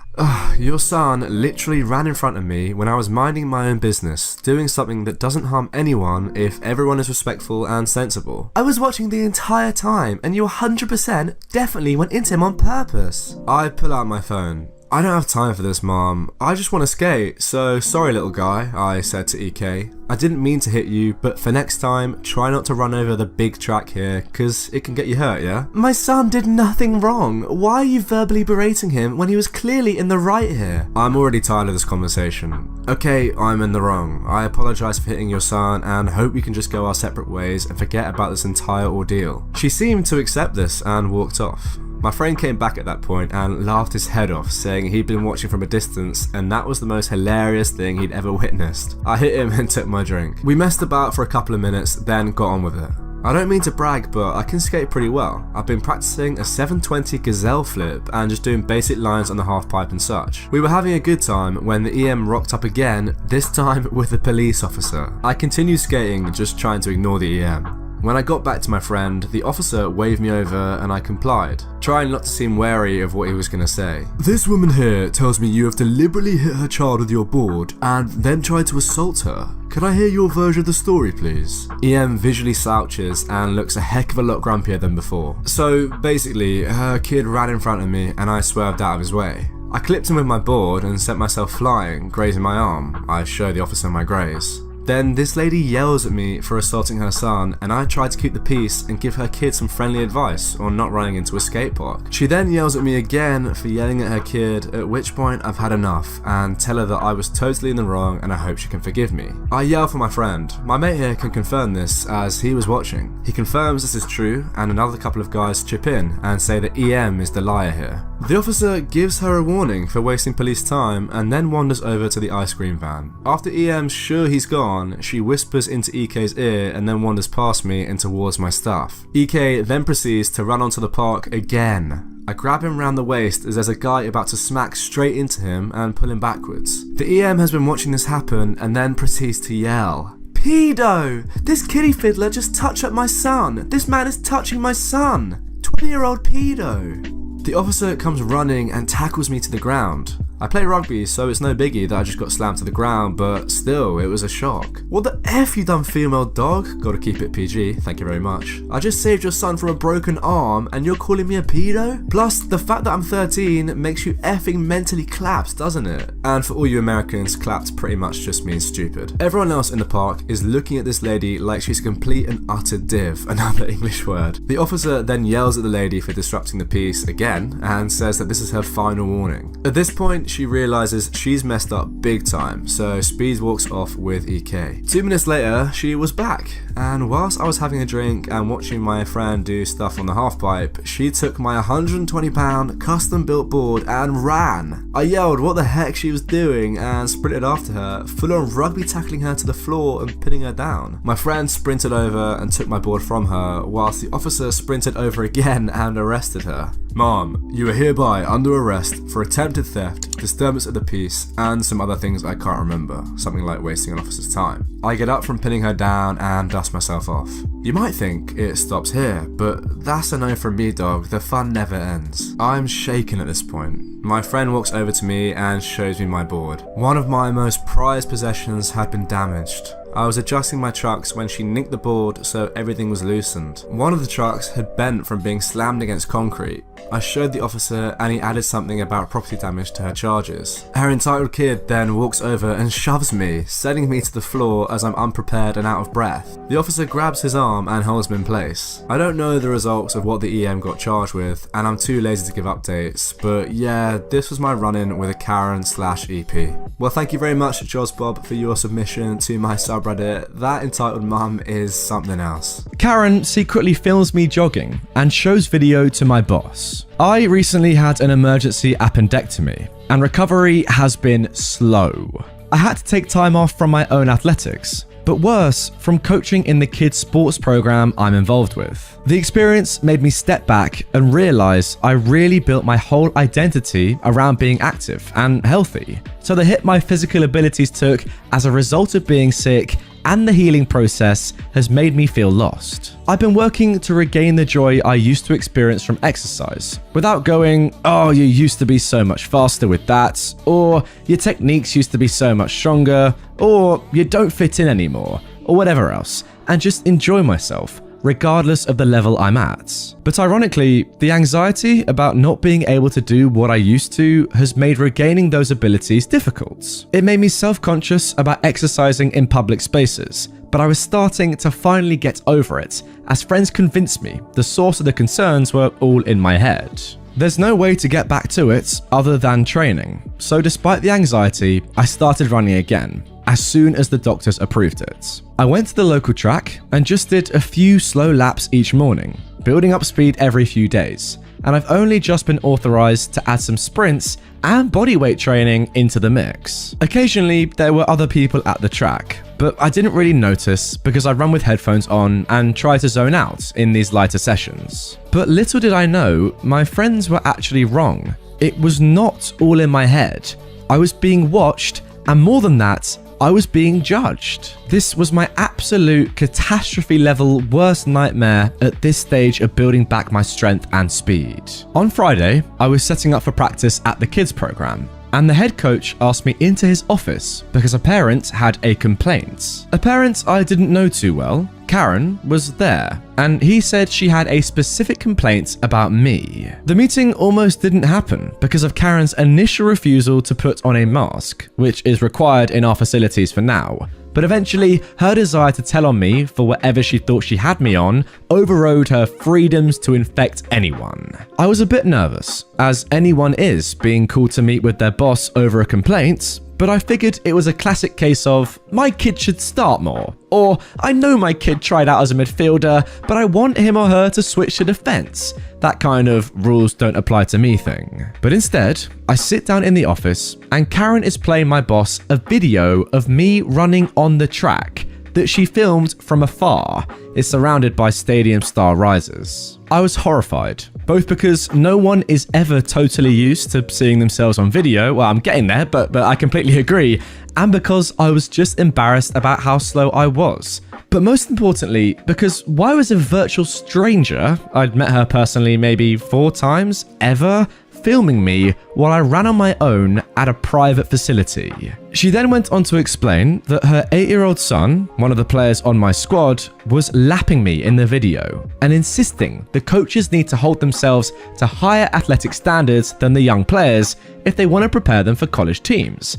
Again, her son is 8. Apparently, her son would sometimes be running on the track while her older child was practicing on a nearby field. I never noticed. The kid is still relatively new, and I don't pay much attention to the other people on the track. My boss patiently but firmly explained to Karen that my physical abilities are not the parents' concern, and all personnel are closely managed by the head coaches, who understand each unique situation and what's appropriate, and that her son wouldn't be impacted.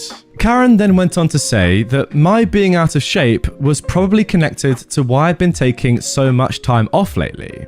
Well, technically yes, it is because I was in the hospital though, and complaining that the personnel changeover isn't good for the kids. My boss again reiterated that the head coaches hadn't changed or taken any time off, and that I was still one of the most skilled in the area I instruct, so this was not her concern. She asked if there was someone else she could speak to, but he explained that he was the owner and founder of this program, so no, there was not. I knew my boss was intentionally avoiding saying what had happened to me or even alluding to a health issue to protect my privacy, but I figured maybe being transparent with her would show her how ridiculous she was being and keep her tuition dollars in our program during a difficult time for sports clubs. But when I got involved and explained what actually was going on here, she just turned to the boss and said, well, maybe you should follow her until she's healed and bring on a healthy coach in the meantime, because my son needs someone out there who can keep up with him. My boss respected what I was trying to do, but made it clear we weren't going further with that strategy to avoid setting a precedent of sharing coaches' personal circumstances. Telling her why people take time off or what their health status may be is not this lady's concern, because the program manages that and makes appropriate decisions. She kept kicking up a fuss, but the coach finally told her he had to get back out on the field, back to her son and everyone else's kids. She started physically leaving, but continued fussing about how she was not satisfied and would not be recommending us to other parents. Pro tip, not the way to conduct yourself with the people who make recommendations to scouts concerning family culture or team interaction. The coach, though, wasn't preparing to leave. Instead, he stopped her in her tracks to tell her if she was found to be surveilling or otherwise harassing any staff members again, she'd be permabanned from the program. No games or practices, no team social events, no presence in our buildings, and no clemency. So, that was pretty satisfying. Her son is a good, average kid, and I'm glad the consequences were focused on booting her out rather than limiting his opportunities to have fun playing. So then we went out and had a great, happy, safe practice. This was still a pretty upsetting event for me personally though, and I'll never unsee that discouraging video of me running, but it was ultimately reassuring to know the other staff had my back. Leaving Karen in the dust is just another step on my road to recovery. I mean, this story is absolutely horrible, guys, and to be honest, I can actually relate quite a lot to what OP's gone through there. Not with somebody filming you whilst exercising and you being slower than you'd like to be. That is just horrific, and I'm glad to say that that's never happened to me. But I can relate to being quite fit and then coming back from some sort of injury or, health concern like you went through, and then not being as fit as you once were, and being very sad about it. That is for sure. I mean, those of you that know me well know that I have gone through a lot of ankle issues in the past couple of years, and I was very fit before that, and now the pounds are piling on. Let's just say that. But we'll be back. Don't you worry about me. As for this Karen, though, I hope she's never back. Goodbye. See you never. How I got a store manager fired for selling my property to a Karen. I am a 26-year-old man, and I'm both autistic and have severe PTSD from some childhood trauma caused by both of my parents that I really don't want to get into. I'm on a few different medications for depression and migraines, and I have to live in Section 8 housing that I just moved into a few months ago after being on the waiting list for years. I don't like being touched or loud noises, and I certainly don't like seeing anyone take my stuff. When I moved to this city for the Section 8 housing, I've been gifted a brand new Razor kick scooter by a friend to get around my new area with. And I love it. It's black and made a bit sturdier than typical ones for an adult to ride and has bigger wheels. It also isn't sold in the local stores, but they have similar looking ones in the bike departments. Now obviously I don't just leave it outside when I go into a store. I fold it up and put it in my cart while shopping. In general, I look kinda twitchy, so most people leave me alone, and I'm just fine with that. But touch me without consent or take my stuff and be ready for a massive freakout. I went down the canned food aisle and started browsing the chunky soup. When I picked what I'd wanted and put the cans in the cart, I noticed my scooter was gone, and there was a woman with a kid fast walking away while carrying it. I shouted after them to return my scooter, but they ignored me, so I abandoned my cart and gave chase. When I caught up to the lady and the kid, I tried to take my scooter back, but the kid screamed so loudly my eardrums felt like they were gonna pop. The Karen mum shoved me down while yelling something I didn't hear because my ears were ringing and my brain just stopped working for a moment. A manager noticed the commotion and came to see what the trouble was. I didn't even get a chance to speak when the Karen started calling me a creep, demanding I be thrown out. Now I kept trying to explain what really happened, but she just kept yelling over me. We were separated and I was made to sit in an office. The manager approached me and I asked him where my scooter was, and he admonished me and said it was sold to the Karen and I shouldn't have tried to take it from the kid when they were just trying to buy it from the store.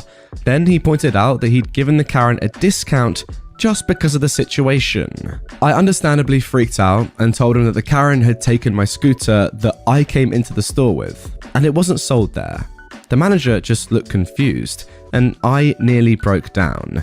Then I pulled my phone out and showed him a picture a friend had taken of me with the scooter right after I'd gotten it. The next thing I knew, he was running out of the room, and when he finally came back, he said that the Karen was long gone. I pulled up my phone and started frantically calling the police.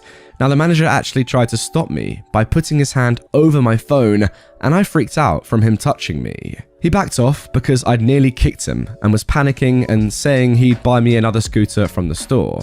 But I told him that my scooter was expensive and didn't come from their store, and I wanted mine back. Well, it turned out I had managed to dial 911 because the police were already listening in on the line and the operator was trying to get my attention. I just told them to send someone over because my property had been stolen. I had to wait for another hour at least while the police showed up, and then went through the CCTV footage. It clearly showed me entering the store with the scooter and showed the Karen and her crotch goblin taking it from my cart, and the mess that followed when I tried to get it back. I wanted my scooter back, and the police had to find the Karen from the camera footage of the parking lot.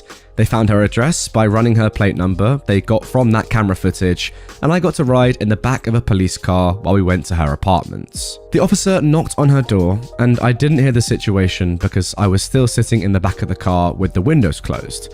But the Karen looked really angry and eventually brought out the scooter after some back and forth. She practically had to wring it out of her kid's hands. I got let out of the car and they asked me if I wanted to press charges for assault because the mother had shoved me. She looked ghost white when I said I did want that. But the Karen started crying and then begging me. She said that she honestly thought it was something the store was selling and it was her kid's birthday. I yelled that that didn't excuse her from stealing from someone else's cart, let alone from a legally disabled man. Her kid was also loudly crying and my ears were hurting again. So look, I said I wouldn't press charges on her if she didn't come near me or my stuff again, but I wanted something done about the manager at the store for letting this all happen, and I was ready to ride my scooter all the way back there. But the police convinced me that it would be better if I just went home and calmed down. I later learned on my next visit to the store, a couple of days later, that the manager was fired over what happened because he'd already had a few complaints against him and he didn't bother to check that the scooter wasn't one of theirs.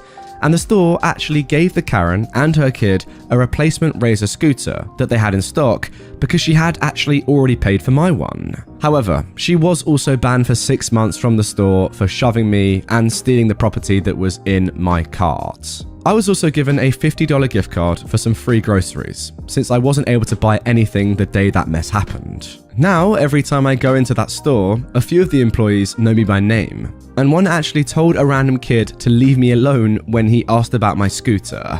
I certainly keep a better eye on it now too.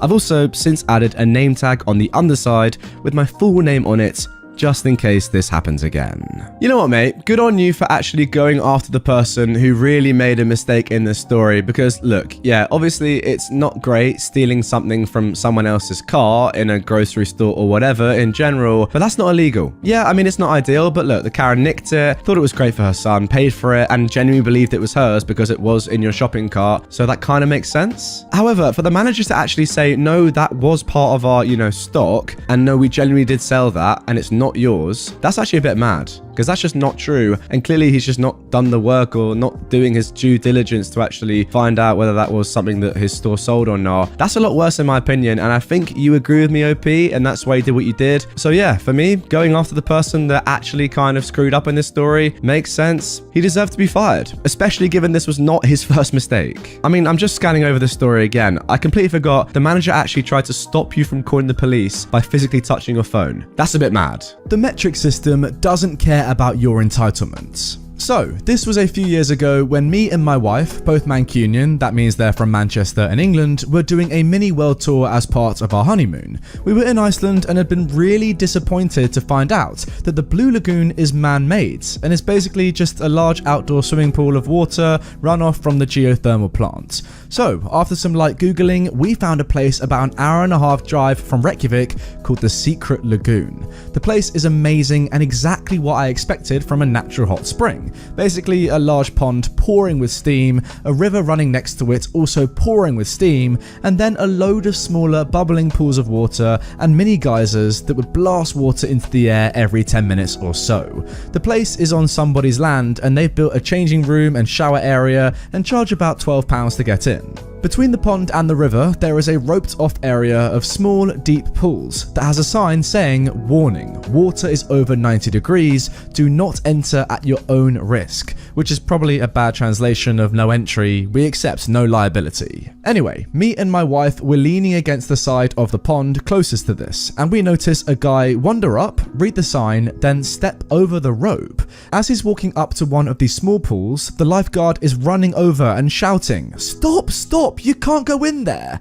Then the American accent replies, "Whatever, buddy. I can do whatever I want." By this time, the lifeguard has reached him and tries to explain to him that the water is between 90 and 110 degrees and that he walked right past a do not enter sign. To which the American responds, "No, it says enter at my own risk, so I am. And it's not very risky. It's hotter than 90 degrees in Nevada every day." This utterly perplexes the lifeguard, who has absolutely no idea what the heck the American is talking about. So I shout over, "Oi, mate, it's Celsius, not Fahrenheit." Now the American looks confused and says, "I don't know what that is. I'm going in." For reference, guys, 90 to 100 degrees Celsius is about 194 to 230 degrees Fahrenheit. Then follows about 5 more minutes of arguing between the American and the lifeguard, before the American obviously thinks, "Oh, F this," and takes 2 steps further to the pool and goes to put his foot in. Fortunately for him, but unfortunately for Darwinism, he only manages to dip a toe in before screaming in pain and hopping back to the changing room in a huff. The lifeguard sighs and goes back to his chair. What a frickin' divvy. Yeah, guys, for any Americans watching right now who don't know about the metric system, 100 degrees Celsius is the boiling point for water. So what was it? 90 to 110 degrees this pool was. So pretty much the water was steaming. I mean, surely you can see with your eyes the water is steaming, like steaming hot, boiling even perhaps. You're not going to want to go in there. I mean, it's just so weird. I just don't understand this American at all, I'm sorry. Look, I get it a little bit, the sign was poorly translated, you can't really help that, but surely you see this pool of boiling hot water. Who cares if it says 90 to 100 degrees and you think it's in Fahrenheit? Yes, that would be quite cool for Fahrenheit, but oh well, still quite warm, but not boiling hot anyway. But you see the boiling hot water, does it not go through your mind, oh, maybe this is actually going to hurt me? Maybe this is boiling water that I'm looking at right now with my eyes. Who knows, guys? Who knows? Entitled Mum thinks that my personal swim gear belongs to her. So for some backstory, we have a swim team at my high school that starts in mid-November. I wanted to start to get back into shape before I try out for it, so I joined a gym that had a lap pool I could use. I'm 17, so I just drive there and back myself. A few days earlier before the encounter, I learned that a swim team for 10 to 11-year-olds started just a few minutes after I would usually stop swimming, about 5 or 10 minutes after I usually stop. On to the story. I just finished my workout and I climb out of the pool. As I was walking over to my bag, which had my stuff, I saw that a mum and her kid walked into the pool area. I guess they were here for the swim team practice, so I just kept drying myself off normally. I'm kind of lazy, so I just put my shorts over my wet jammers to save some time. I finish getting dressed and I start to pack up my swim gear. I bought myself some nice swim gear, like a kickboard, a pool buoy, a pair of new goggles with some money I earned from my job. I finish packing the stuff into my bag and start to walk out, but the mum I saw earlier came over to me. The encounter went like this. Hey, my son forgot his swim gear for his practice today. I was wondering if he could use your gear. She was actually pretty nice about it at first, but it got worse. Sorry, look, I'm just about to head out and I need to take my swim gear with me. Couldn't you just leave your gear here and come back for it tomorrow? No, sorry, I'm just not comfortable with that. I turn around and start to walk off when she grabs my shoulder. This is where things went downhill. So, my son needs that gear for his practice. Just give it to me and I'll leave it at the desk for you tomorrow. I need to go. I'm not giving you my stuff. Maybe the coach has gear you could borrow from. I start to walk off when something I didn't expect to happen happened. The entitled mum literally grabs my bag, which not only does it have my gear, but my wallet and phone, and starts walking away with it. I only had it over one shoulder and wasn't really holding on too tight. Give me my bag back. That has my phone in it. So you should have let me have it, and now it's your fault you left your phone in it. My son needs this gear more than you. The lifeguard who was sitting near the pool saw what was happening and walked over. Is there a problem here? Yeah, he wouldn't give me his gear. My son needs that gear more than he does. The lifeguard looks over at me and just notices the sheer look of, are you seeing this bull on my face? Okay, look, I saw you take his gear away from him. Just give it back or we'll have to kick you out. How come? My son needs that gear more than he does. He wouldn't give it to me. Come on, just give me my bag back. It has my phone in it. The lifeguard makes her give my bag back and she just walks away with the most annoyed look on her face. The only upside is that I got a free 2-week membership to the gym. The lifeguard told the story to his boss and they wanted to make sure I still wanted to be at the gym. Good guy. More people should be like him. So, that was my very first encounter with a wild entitled mother and my first post onto this sub. Well, it was a good one. I love how she makes the dramatic step from, fine, if you're not going to give me your swimsuit, I may as well just take your phone as well. That makes no sense to me. It's your fault that I threw my not able to swim child in a 26-foot deep pool when no one was looking. Backstory. I used to be a swimming teacher, got the job very young by accident because I've always been the sporty type. Next to my house, there is a very famous Olympic pool in which they teach swimming and train Olympic swimmers from a very young age. So I went there with no expectations at all, and the next thing I knew, I was working at 15. Needless to say, I was the youngest there, and if it wasn't for the shirt that literally said that I was a trainer, no one would have ever noticed me there. My job there was to take care of and teach babies how to swim. From age 3 to 5, about 20 kids per class, from Thursday to Friday from 2 p.m. to 6. So the kids and the parents knew who I was when the class was over and the rules about the pool, which included 2 very important things that I reminded the kids every single day. 1, do not go near the pool if your teacher isn't around, and 2, do not go into the pool if you don't have a floppy. I don't really know what they're called, we just called it that way for years for some reason, but it was those pool noodles that were old enough to be bent and we tied them around the children's chests, so it basically worked as a lifesaver. Also, you need to know that we have 3 pools, each one deeper than the others. My class took place in the medium deep one, and the kids weren't allowed in the other pool that wasn't the other one where they had their class. The parents also knew this. Moving on to the story.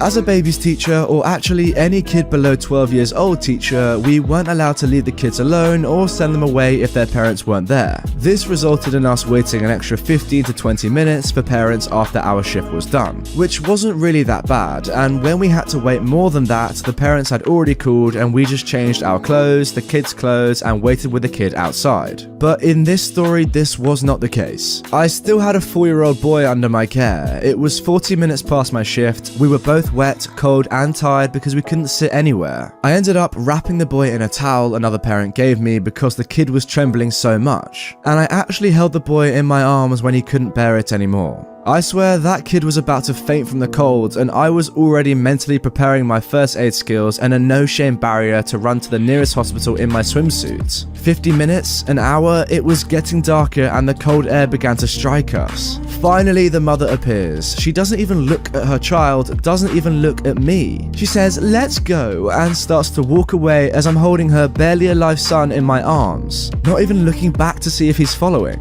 I had to take the other towel away since it wasn't his, and I clearly didn't trust his mother. I planned to return it myself the next day, put the kid down, said goodbye, watch him walk a few steps, and turn around to rush to the lockers because now I was freezing cold. I was furious, but couldn't do or say anything. I guess the mother had told my bosses that maybe she had an emergency of some sort and was still sorting it through the phone. I got to the locker, fully changed into clothes that weren't pool-like, went from swimsuit and Crocs to jeans, hoodie, socks, and Converse, chilled in the locker room for another 20 minutes, browsing WhatsApp groups, packed my stuff in my backpack, and walked outside, closing it behind me since I was obviously the last one. At this point, it was around 7:20 p.m. There was barely sunlight, and it was time for Olympic swimmers to train, and they really don't care for anything that's happening around them. So I just start walking my way out of the pool area, ignoring almost everything around me. I heard screams. It's hard to notice them at first because there's so much noise around between the water, the chit-chats, and the trainers screaming, but the screams got louder. And as I'm awkwardly passing by the deepest pool there is, I noticed the same mother from before kneeling in front of the water, holding her cell phone with one hand and just kind of flopping her other hand into the water. I follow her gaze and immediately drop my backpack and dive into the pool, where her kid is almost 10 feet down in the water. This boy didn't drown because of me. People were screaming because they noticed this from the seats area. Someone had to rush to my boss's office and they had called the pool paramedic. Other people were still trying to get someone's attention so they could help. And my three bosses, one of my co-workers, another trainer, and the paramedic showed up at the exact moment I'm getting this boy out of the pool and starting CPR to get the water out of his lungs. The mother just awkwardly stands there, lurks at the back of everything in silence and, well, stands there. The kid is okay. They are wrapping him in towels and telling him everything's okay. People are still wondering what happened and asking around. I take a moment to process everything and I notice the mum in the back staring at her phone. Okay, so despite her kid nearly dying, literally drowning to death, she's on her phone. What is this woman doing? I snap. Cue the drama. The dialogue wasn't exactly like this since this happened about 3 years ago, but I still remember some of it. So I'm totally drenched in water and I'm a totally angry teenager, and EM is of course the entitled mother. What the frick? Why was your not able to swim son in the deepest pool we have unsupervised? He was not unsupervised. I was watching him. He almost drowned. Yeah, well, that's not my fault. I paid the school to teach him how to swim, and I just wanted to record him swimming to show his daddy. He does it very well. Do you want to see? Yeah, it's not as if I've just been teaching him for the last hour or so. She then shows me her phone with an actual recording of her telling her son to go into the water to show daddy how you look like a fish in the water. The boy is repeating the exact words I told them every day about not going into the water without a floppy or a teacher nearby. The entitled mother telling him it's okay because she's there, the boy saying he's scared, and then the mother literally pushing this kid. The mother records him struggling for a while, awing at how he was able to hardly float around for some minutes, and when he gets tired of moving his little arm and legs around to keep his head out of the water and trying to get to the edge, his mother pushes him away from the edge and he immediately sinks. And the video still lasts about 20 more seconds where the mother is just filming the kid sinking, and she's just saying stuff like, "Look at me, daddy, just like a little shark." Okay, so now this story has got even worse. It's bad enough that she pushed her child into the 26-foot deep end, but now she's stopping him from getting out and causing him to drown. What sort of mother is this? I noticed he wasn't coming up, so I tried to grab his hand, but he was way down. Thank God you appeared at the right time. I'm just in dead silence. I should probably start swimming classes too, since I do not know how to swim. Do you know a good school? I give her the death stare. At this point, I'm done with this woman. Do you even care about your son? This is the second time he's almost died under your supervision when you showed up an hour late after class was over. And you didn't even apologize to me or explain why you were late.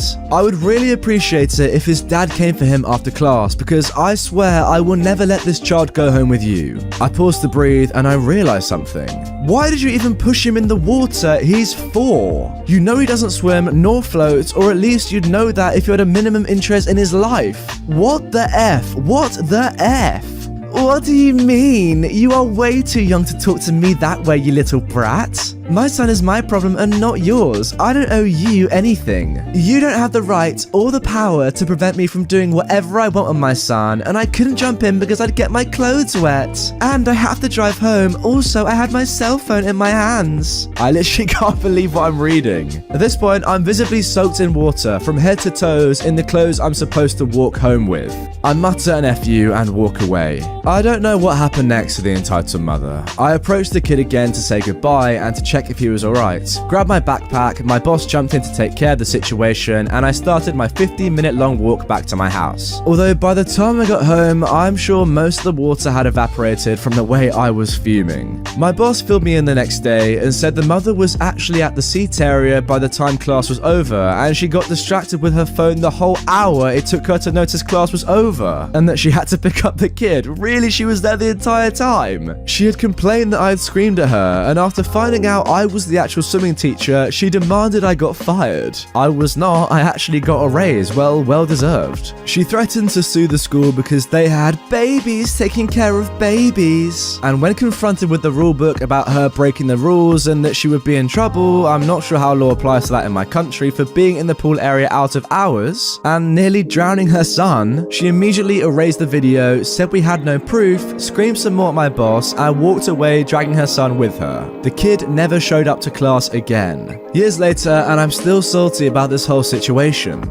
My co-workers told me that there was more to the story, but my bosses refused to say anything about what happened next with the mother. I did get a warning for how I talk to parents, but it was kinda like just don't scream what the F at them. And I wasn't in any real problems since I didn't have my uniform on, so in the eyes of witnesses, I was just a kid swearing at an entitled woman. Whew, well, I just feel like I need to take a breath after that story. What have I just read? Okay, let's get one thing straight. That kid is a hero, but this parent should not have custody of her child anymore for what she did. She genuinely said that her cell phone was more important than her kid's life. And the stuff about her shoving her kid in the pool and not letting him out when he was drowning, that is just another level of crazy to me. Like, child neglect is one thing, but when it turns into child abuse, that's just too much for me. You know, I just hate that sort of stuff. She needs to be put away for a long time. Entitled Mum labels me the office lady for wearing a swimsuit at a surf school. I'm a surf instructor at a surf school on the beach. It was the end of the day. I had just finished my final class. I'd done 5-hour-long classes in a row and I was covered in water and wet sand, so I just wanted to get the thing off me and maybe go for a swim before I left the beach. Now, I assume OP is talking about a wetsuit in this instance. I was in the surf shack we're based in with 3 co-workers who I'll call Sam, Joe and Mick. Names changed, but Sam in real life has an equally gender neutral name. I texted my boyfriend, who confirmed he was 5 minutes away.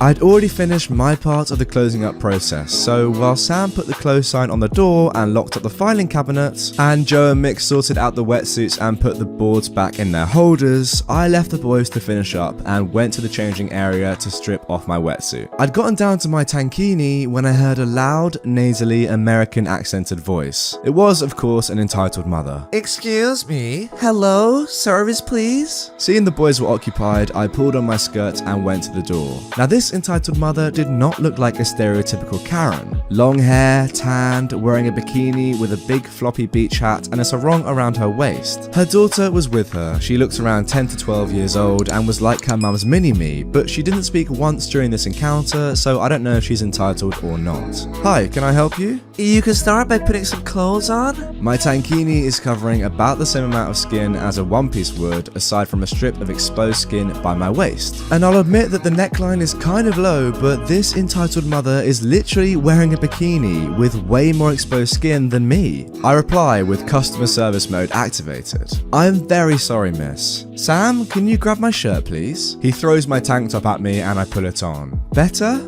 Not really. Is there anyone else who can take care of us? Wait, so this entitled mother doesn't even want to speak to this worker because she's wearing a swimsuit. Makes a lot of sense. Sorry, my co-workers are a little busy right now. We're closing up. Fine, I want to sign my daughter up for classes tomorrow. I start to talk her through the availability slots, when we can fit her kid in, prices, and requirements. While I do this, I'm gesturing with my hands and leaning over the counter to point out some stuff on the sign-up sheet. The entitled mum interrupts me.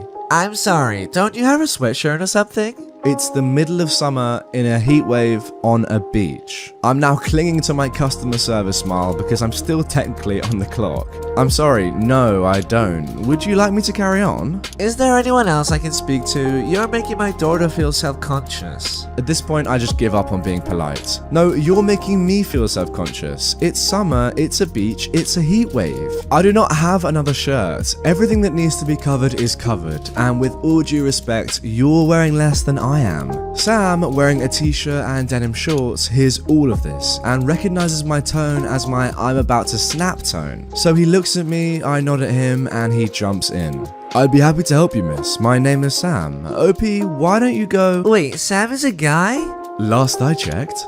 I thought you were a girl. Sorry to disappoint. The entitled mother turns to me. Do you think it's appropriate to wander around like that when there's a young man nearby? And then she says to Sam, You should report her to HR. It's a beach. People walk around in less all the time. It's inappropriate. You're wearing a bikini. I'm not working, she is. You do know this is a surf school? Mick and Joe hear the noise. The entitled mother hasn't raised her voice or yelled or anything, but they can hear the tone of the conversation and decide they should step in just in case. Mick and Joe are both wearing board shorts and flip-flops with no shirts. Mick comes up behind me. Is there a problem here? Joe at Mick's side says, Anything we can help with? The entitled mother's eyes go wide. She looks between me and the three boys in shock and horror. The entitled mum recovers herself. I was just saying that. She was just telling me to put some clothes on. You know this is a beach, right? If anything, she's overdressed. The entitled mum can see she's not going to persuade me to magically summon more clothing to wear, and you can tell from her eyes she knows the boys won't agree with her. Then, a thought hits her like a brick to her hollow head. Just what were you four doing back there? Closing up? I'm not stupid. I beg to differ. You're telling me she answered the door practically naked and y'all wearing barely anything, but nothing's going on here? Mick jokingly says, OP, we've told you not to answer the door naked. I laugh. Don't you laugh at me, you little idiot. I know what's going on here, you perverts. Sam, who is gay, is an all-out, doubled-over peals of laughter. The entitled mum's daughter looks really embarrassed and is bright red with her face in her hands. You think that? He trails off mid-sentence in favor of more laughing.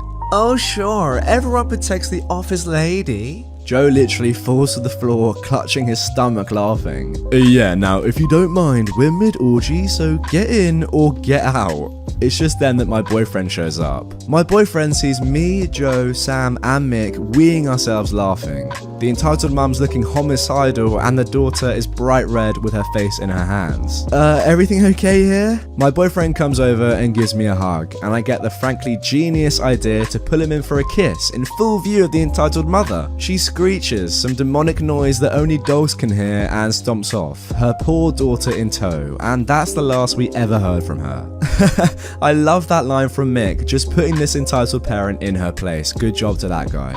Entitled father yells at me and tries to destroy my phone because he got wet on a water ride. Background information, I was at this theme park in the UK. It's quite big, it's called Alton Towers in Staffordshire. And in the park they have a ride called the Battle Galleons. Around the ride they have water cannons that you can use to wet the riders. They also have them on the ride. Moving on to the story. So, an entitled father was on the ride, so naturally I went onto one of the water cannons to wet the people on the ride. I then made a mistake. I wet the entitled father and his entitled son. They are visibly annoyed, however, I think nothing of it. They then exit the ride and I see them running up to where I am. What gives you the right to wet me and my child?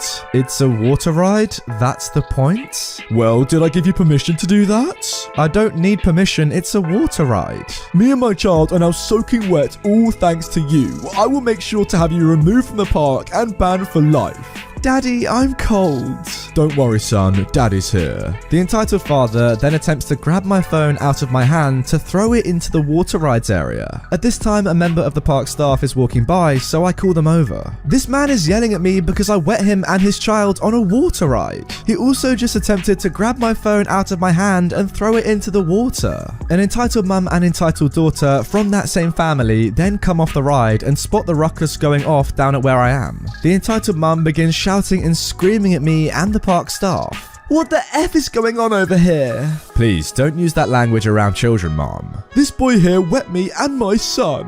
Why the F would you do that? They are just trying to enjoy their day out.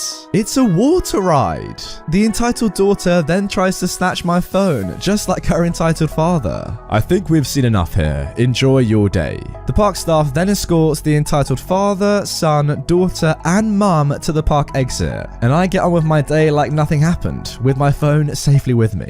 Now guys, look, correct me if I'm wrong here, but I've been on quite a few water rides, and there's one thing they all seem to have in common. They tend to involve water.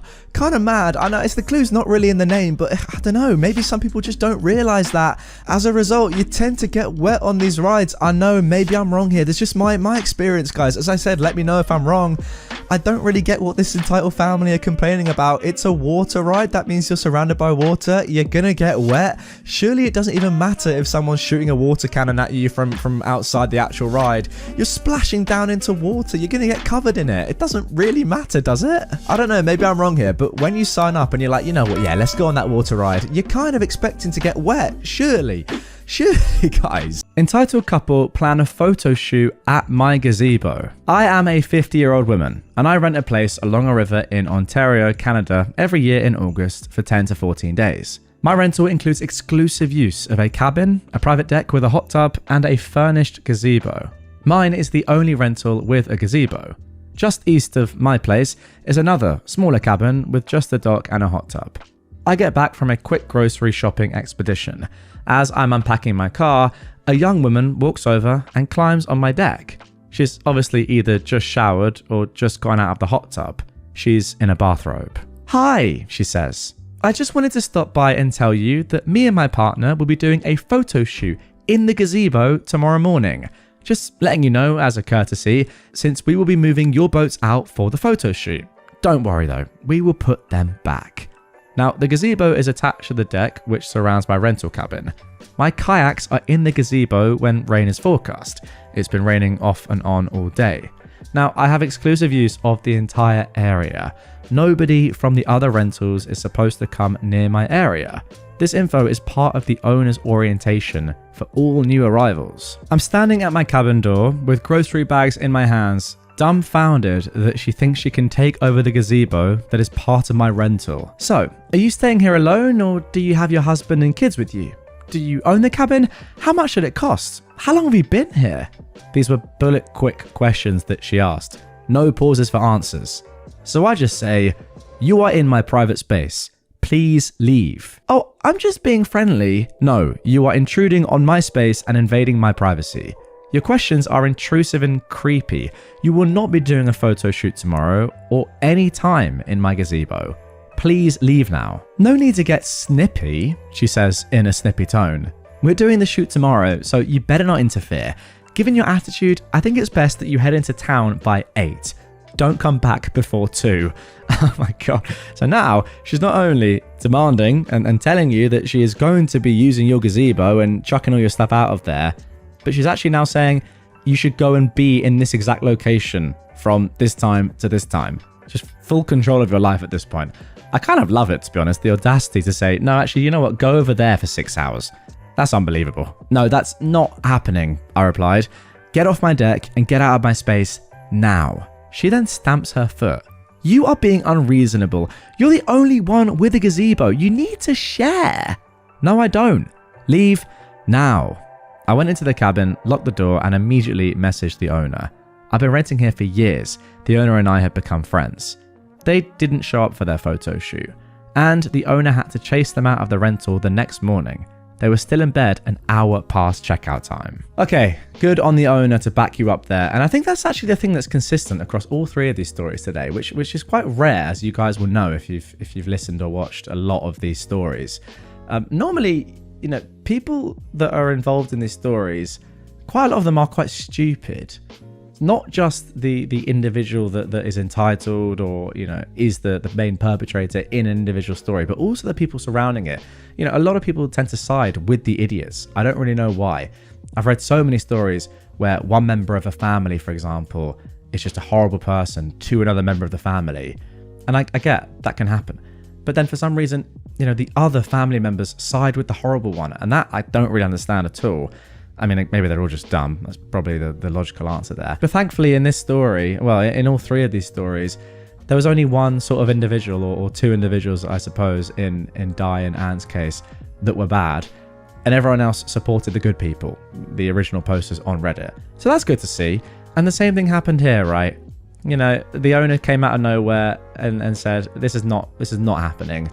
I'm going to go kick them out. And it's good that they backed you up, as I said. But yeah, there's no doubt about it. It's not even close to being an honest mistake. She knew exactly what she wanted to do. She knew 100%. I'm so confident in the fact that she knew that gazebo was yours, or at least it was attached to the property that you have been renting, or, she doesn't even know. She doesn't even know you might own it. The questions were extremely weird. I do agree with you there. The fact that she's just gone bang, bang, bang, ask you loads of questions, trying to get as much information as possible. Very, very strange. Or was she trying to just, distract you from the fact that she's just said, I'm using your gazebo tomorrow, get your kayaks out of there. And then, yeah, the thing I love the most is the fact that she told you where to be for 6 hours. Just so good. Mum freaks at swim class. My daughter is 9 months, and we recently signed up for swim classes. At her age, it's basically getting them acclimatized to the water, so they aren't scared, and slowly getting them to the point that they can eventually float on their back. They do require masks for the parents. It's on the doors, it's in the pamphlets, and they make you watch a session before signing up, so it's not hidden. Well, we're getting ready, and this mum comes in for her kid's first lesson. He's about 15 months. She is unmasked, so the person at the front tells her she needs a mask, but that if she doesn't have any, they have extra. The mum just strolls on by, tells her she's vaccinated, and keeps it moving. The girl was in high school, and you could tell she didn't know what to do. The head person there, though, is a bit older and seemed like she was no nonsense, but she is awesome, so I never could confirm it till that moment. She goes up to the lady and nicely tells her that she does need a mask. It's required even if you're vaccinated. The lady doesn't like that though, and says, now that is ridiculous. She didn't know, and she wasn't going to do it. The manager just tells her that that's fine, she can fill out her cancellation, and since she never did a lesson, they'll refund her. But the mum goes ballistic. It was about 20 minutes of absolute craziness. Every cuss word imaginable, which really annoyed another mum who had an 11-month-old and a 3-year-old with her. Yeah, not surprised. She then got into it with that mum about cussing, and it was just a big fiasco. The Karen was yelling at the manager about being a sheep, telling the other mum to stay out of it or else. The manager was just staring, I'm sure in disbelief at just what was happening. The other mum, who was yelling at the Karen about cussing, was also using every single word variant imaginable. Flippin', mother trucker, stuff like that. That must have been a hilarious conversation. One mum just going for it, just completely swearing, not giving two dangs. And this one, using stuff like dang.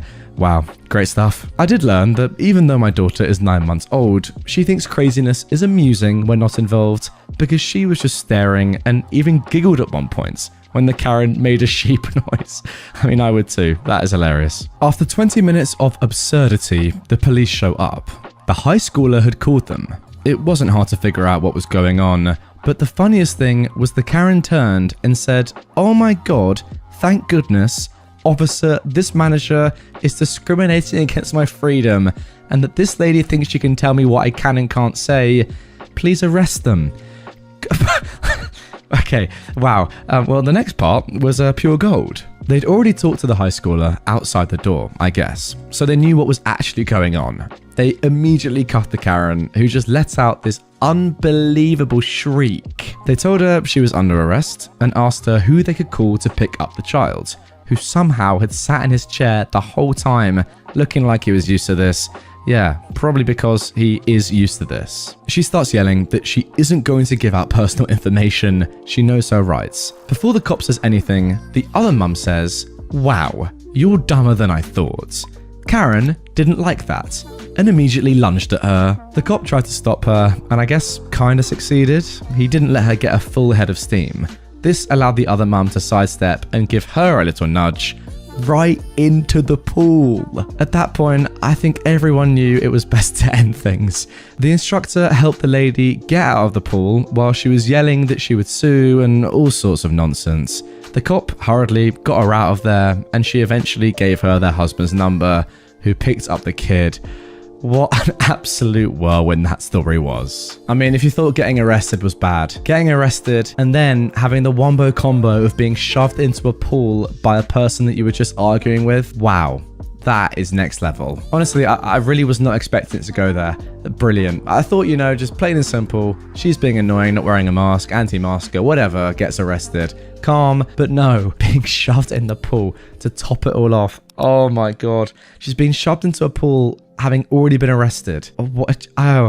Justice. Justice indeed. Getting revenge on an entitled mother at Laser Zone. When my kids were little, we used to tire them out on Christmas Eve by being really busy all day until bedtime. We barely sat down from breakfast to bedtime. One year, we went to a laser arena. It was quiet with it being Christmas Eve, and there were us, a family of 4, and another family of 4, and a woman, the entitled mum of this story, and her kid, the entitled kid. All the kids were around 10 or 11 years old. The game started, and we, the adults too, went off into the arena. At the end of the first game, the entitled kid went off on one because he was at the bottom of the table with more deaths than kills. A negative KD is not what you want at Laser Quest, that's for sure. The adults were deliberately being bad at the game, ignoring the fact that the world's least stealthy kids were creeping up behind them loudly and giggling to each other.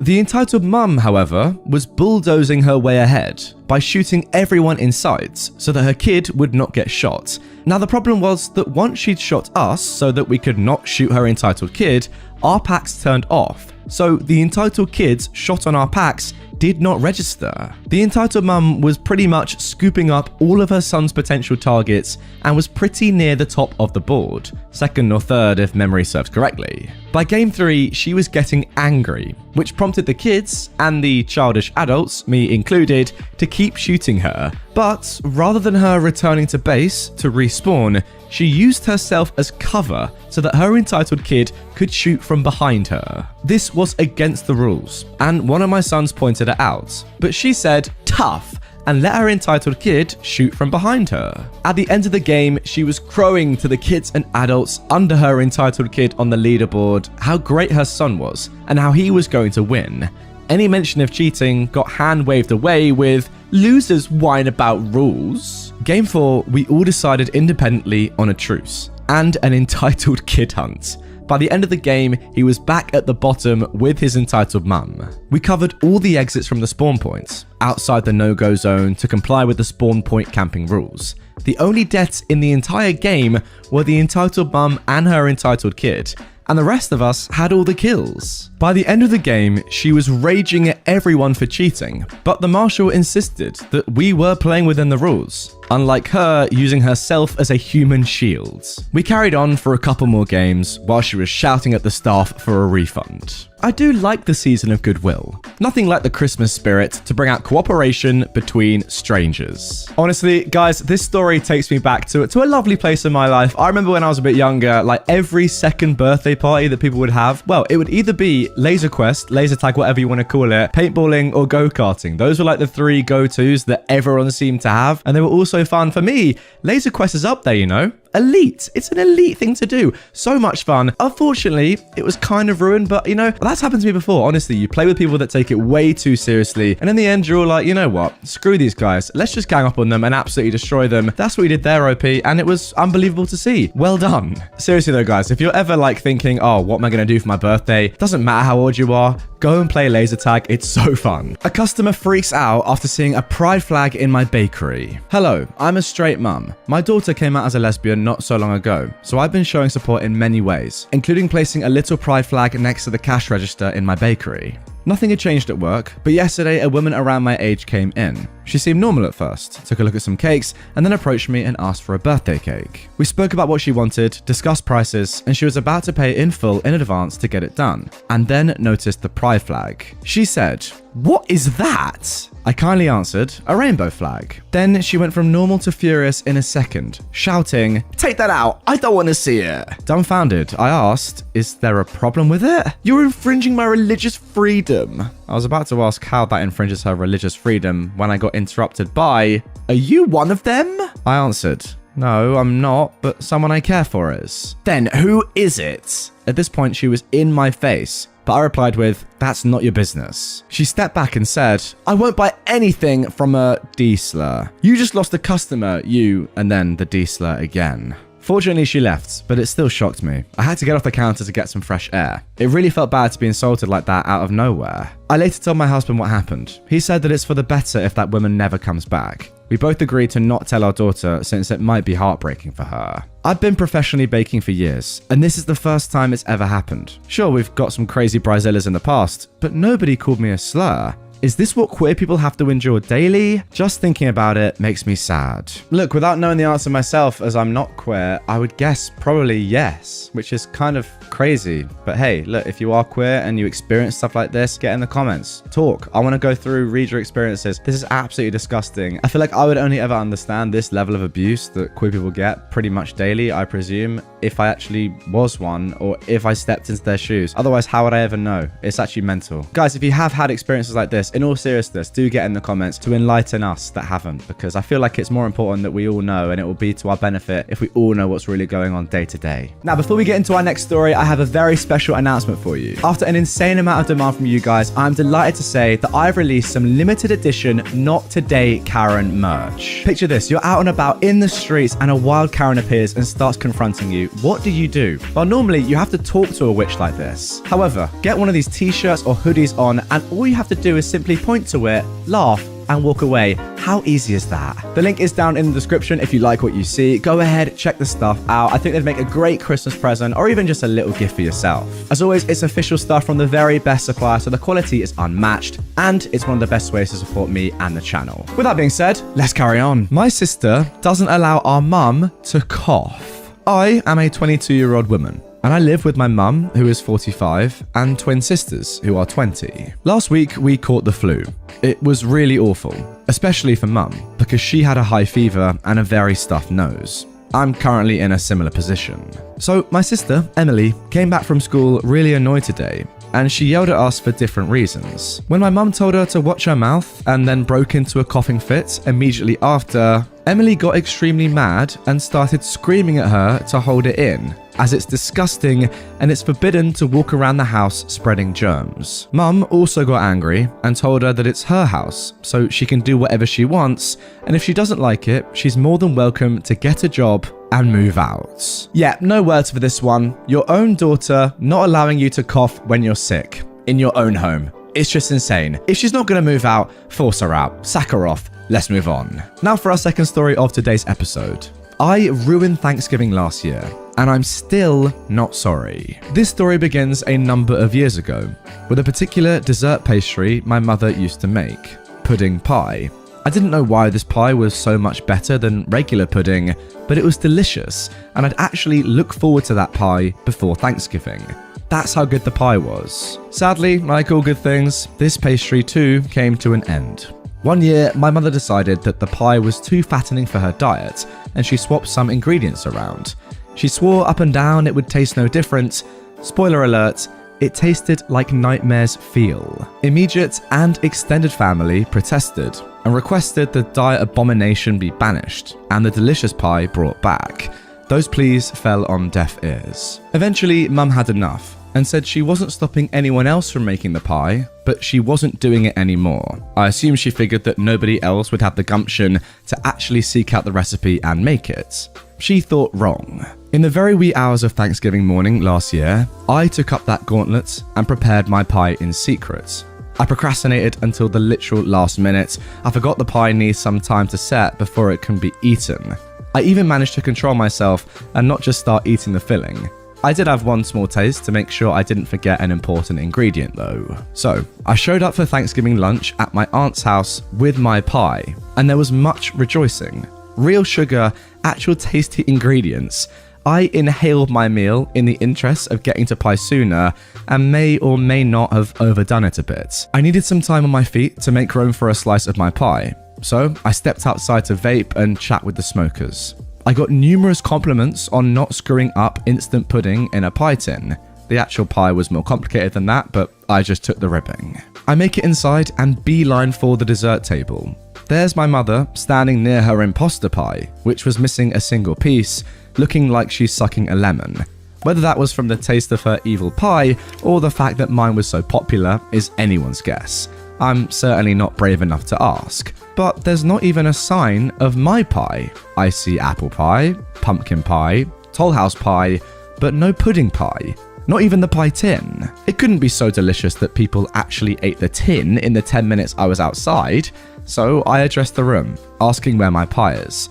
Several people look at one of the couches and then away. What I saw made my blood boil. My sister is sitting on my aunt's new couch, the entire pie tin on her lap, massive spoon in one hand, a can of whipped cream in the other, and she is going to town on my pie, which had been a little over half eaten by people who weren't complete savages before it fell in with bad company. I recall saying, "Really, sis?" Her head pops up and she looks at me like a deer in headlights. This woman, who is in her 30s mind you, has chocolate pudding and whipped cream smeared all over her face. She compounds the image of a toddler by speaking with her mouth full as she tries to justify herself. What? Mum said someone needed to take the pie away before she caved. Reason and consideration left me. I spent hours on that pie and I didn't even get to eat a single piece. I won't claim what I did next was okay. All I will say is I've yet to regret doing what I did, and I honestly can't think of any other way I could have responded. I don't think I'm the hero of this tale. All I can say is I'm not the only villain. I snorted like a little piggy. Twice. I'm not sure when the rest of the room quietened down and watched our little showdown. All I can say is it was silent when I oinked and everyone heard it. It took a little while for what happened to actually percolate into her brain, but once my sister realised, she just stood up, sending the pie onto the floor with the pudding part face down, and flung what was in her hands away so she could cover her face and start sobbing. She sprinted to the bathroom and slammed the door shut. Then all heck broke loose and my extended family went to war with each other. A small but vocal section of the family started berating me for doing that to my sister. Neither of us are pixies. And the larger portion arguing with the smaller because who just grabs an entire pie and eats it like that? I just grabbed some napkins and did the best I could to get most of my pie out of my aunt's brand new carpets. She'd hosted Thanksgiving that year because her house had been completely remodeled with fresh paint on the walls and a brand spanking new interior. I gave my aunt a hug and apologised for the mess before I left with an otherwise Irish goodbye. She didn't say anything then, but I've spoken with my aunt since and she said she doesn't blame me. My parents actually paid for the carpet to get steam cleaned because there was pudding everywhere and it was a light coloured carpet. Why my parents paid and not my sister, who works a full-time job and is otherwise allegedly a fully functional adult, well, that's an excellent question. So, that's the story of how I ruined Thanksgiving last year. I hope you won't judge me too harshly. You know what? I can't even work out who's worse in this story, your mum or your sister, or maybe they're just both as bad as each other. Seriously, they're both terrible. Like, to be honest, yeah, I do get if your mum wouldn't want to eat the pie herself. Maybe she's on some sort of diet, then it's not the most healthy thing. Completely fine. But still, it brings so much joy to so many people. Why not just make it anyway and then just don't eat a slice yourself? That would make more sense to me, given that so many people absolutely love it and it's the highlight of their Thanksgiving. But hey, fair enough. Then your sister eating half the pie herself when she knows how much everyone else loves it, not even allowing you, OP, to eat some of your own pie. That, again, is just awful. And to be honest, doing the pig snorting noises, I back it. I think that was completely justified. Can you imagine her just like chilling on the sofa, just digging in with a trotters? Well, a bit harsh, but anyway, yeah, I can. I also love how your sister tries to justify it, as in her mum saying to her, take the pie away from me or I'm going to have some myself because it is so nice. Then she just eats half of it herself instead. Incredible. Let's move on. And now for our third story. Uncontrolled kid in the waiting room. I take my daughter to speech therapy, and I have to wait in the waiting room during her appointment because my other daughter, Helen, and 3-month-old baby can't join her because of COVID rules. No big deal. Helen is pretty active but well behaved. There are other parents and kids who come through the waiting room while my older daughter has her appointments. Now, I've been having a problem with a mother and daughter who come in after us and leave before us. The first time we encountered them, we were sitting on a couch, and the little girl, who is probably around 4 or 5, sat right next to us. There were plenty of other places to sit, and I tried to ignore her. Her mum made a half-hearted attempt to remove her, but gave up when the little girl didn't want to move. Now, she doesn't wear a mask, and then she proceeded to sneeze on my nursing pillow, and her mum removed her. The second time, she sat on the couch with us another week, and I tried to coax her to gently move without any luck. A few more times later, I told her that normally we like making friends, but we want to keep germs to ourselves. No dice. Usually, she only leaves when she has to go into her appointments. I talked to my friend, who's a special needs kindergarten teacher, about what to do in this situation. I don't want to be mean, and I don't know what limitations the little girl has in terms of comprehension. I'm not trying to demonize a little girl who has special needs, but her mum really needs to get a hold of her. My friend told me to be firm but friendly and tell her we want to avoid spreading germs. The last time was insane. I'd given up sitting on the couch in the waiting room in favour of chairs, so there was less room. However, the little girl sat right in the chair with Helen and took me by surprise. I said, no thank you, and her mum got her off. Then she went right for me, trying to lift my nursing cover off of me while I was breastfeeding. I told her no, and her mum said, well, she just wants to see the baby. I replied, he's eating right now. Then the mum moved her daughter away from us. I saw the little girl slide onto the floor out of the corner of my eye. And when her mum left her for a split second, the girl came right over and again lifted my cover off. I barked, absolutely not, and her mum pulled her off of me.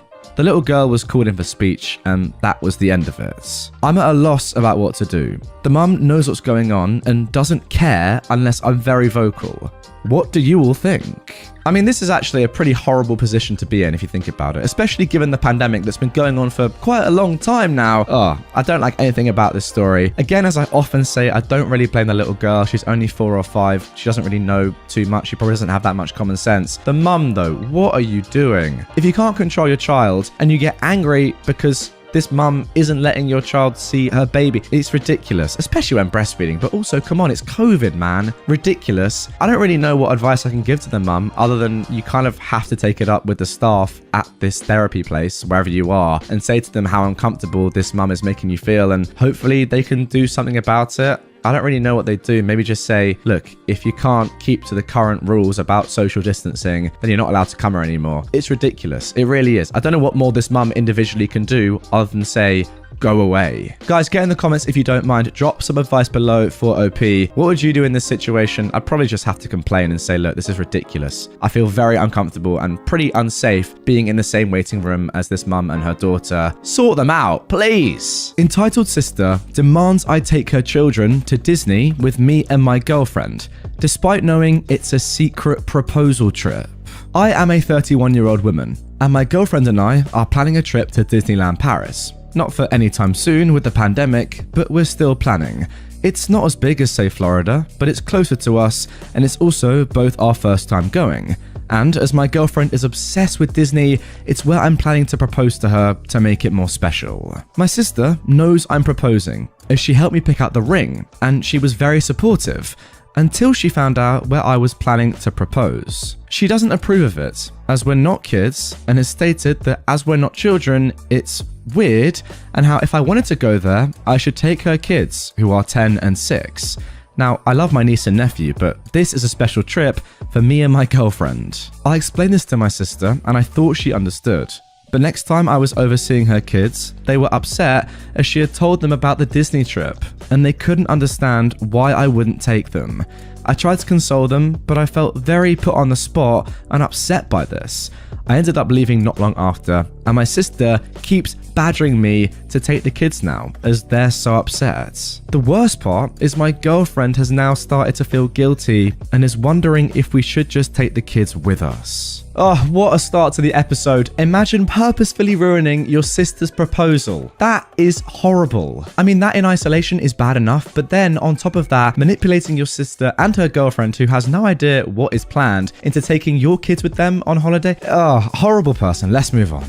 Now for our second story. My mother cares more about money. I got a snake just over a year ago, and I love him dearly. He is adorable. Recently, he's been quite sick, so my dad and I, took him to the vets. It turns out that he has a life-threatening infection that doesn't have a treatment that's guaranteed to work.